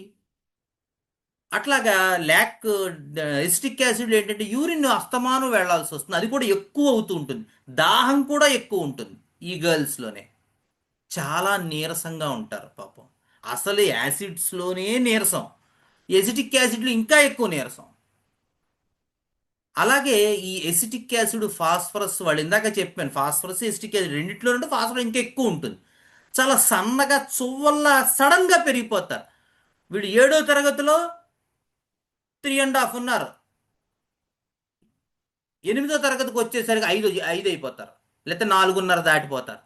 ఆ సంవత్సరంలో సడన్గా పెరిగిపోతారు. ముఖ్యంగా ఈ మినార్కి వచ్చిన టైంలో, ఈ మినార్కి అనేటువంటి టైము వాళ్ళకి మెన్సస్ స్టార్ట్ అయ్యింది అంటే ఆ టైంలో హార్మోన్స్ విపరీతంగా ఇదైపోయి వీళ్ళు సడన్గా పొడుగైపోతుంటారు. అది ఫాస్ఫరస్. ఎసిటిక్ యాసిడ్లో కూడా ఉంటుంది. మ్యాంగానంలో దీంతో పాటు దగ్గు కఫం వస్తూ ఉంటుంది. మ్యాంగానంలో మెన్సెస్ రాదు. మెన్సెస్ రాకపోవడంతో స్లోగా ఏమంటే ఎప్పుడు మెన్సెస్ వచ్చింది, ఎప్పుడో సెప్టెంబర్లో వచ్చిందని బాబు ఇది డిసెంబర్ అంటారు. దానికి తోడు ప్రతి నెల ఈ పిల్లకి దగ్గు వచ్చేస్తూ ఉంటుంది, ప్రతి నెల జలుబు చేస్తూ ఉంటుంది మ్యాంగానంలో. సెకేల్ సెనీషియోలో కూడా అంతే. వాళ్ళకి సెనీషియోలో ఇంకో అడుగు ముందేసి కరెక్ట్గా మెన్సస్ వచ్చే టైంలో ముక్కులోంచి బ్లీడింగ్ అవుతుంది, లేదా యూరిన్లోంచి బ్లీడింగ్ అవుతుంది, లేదా మోషన్లోంచి బ్లీడింగ్ అవుతుంది. మెన్సస్ మాత్రం రాదు సెనీషియోలో.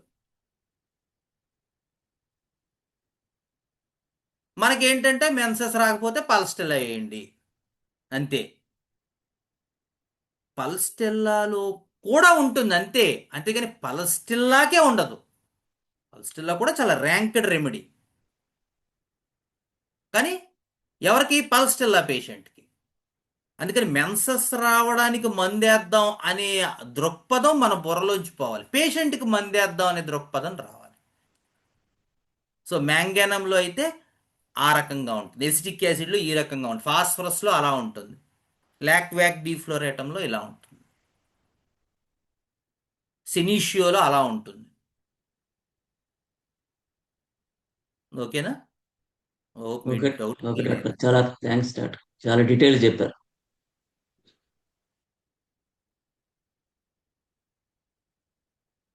ఓకే, ఎవరైనా ఉన్నారా? చెప్పండి చెప్పండి, పూర్ణానందం గారు చెప్పండి.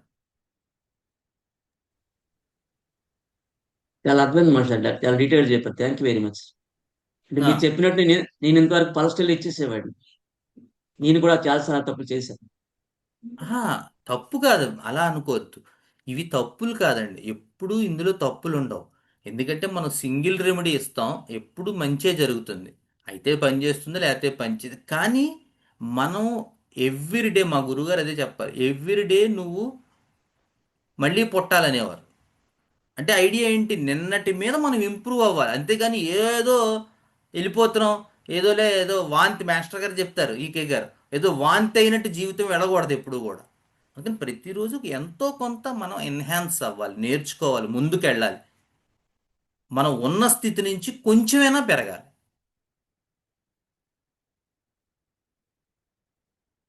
ఓకేనా? ఈ డౌట్స్ అన్నీ క్లియర్ అయ్యాయి అనుకుంటున్నాను నేను. ఇవాళ కొంచెం ఆలస్యం అయింది. Okay, thank you very much. గురుర్బ్రహ్మా గురుర్విష్ణు గురుర్దేవో మహేశ్వర, గురుర్ సాక్షాత్ పరం బ్రహ్మ, తస్మై శ్రీ గురవే నమః. వాసుదేవ.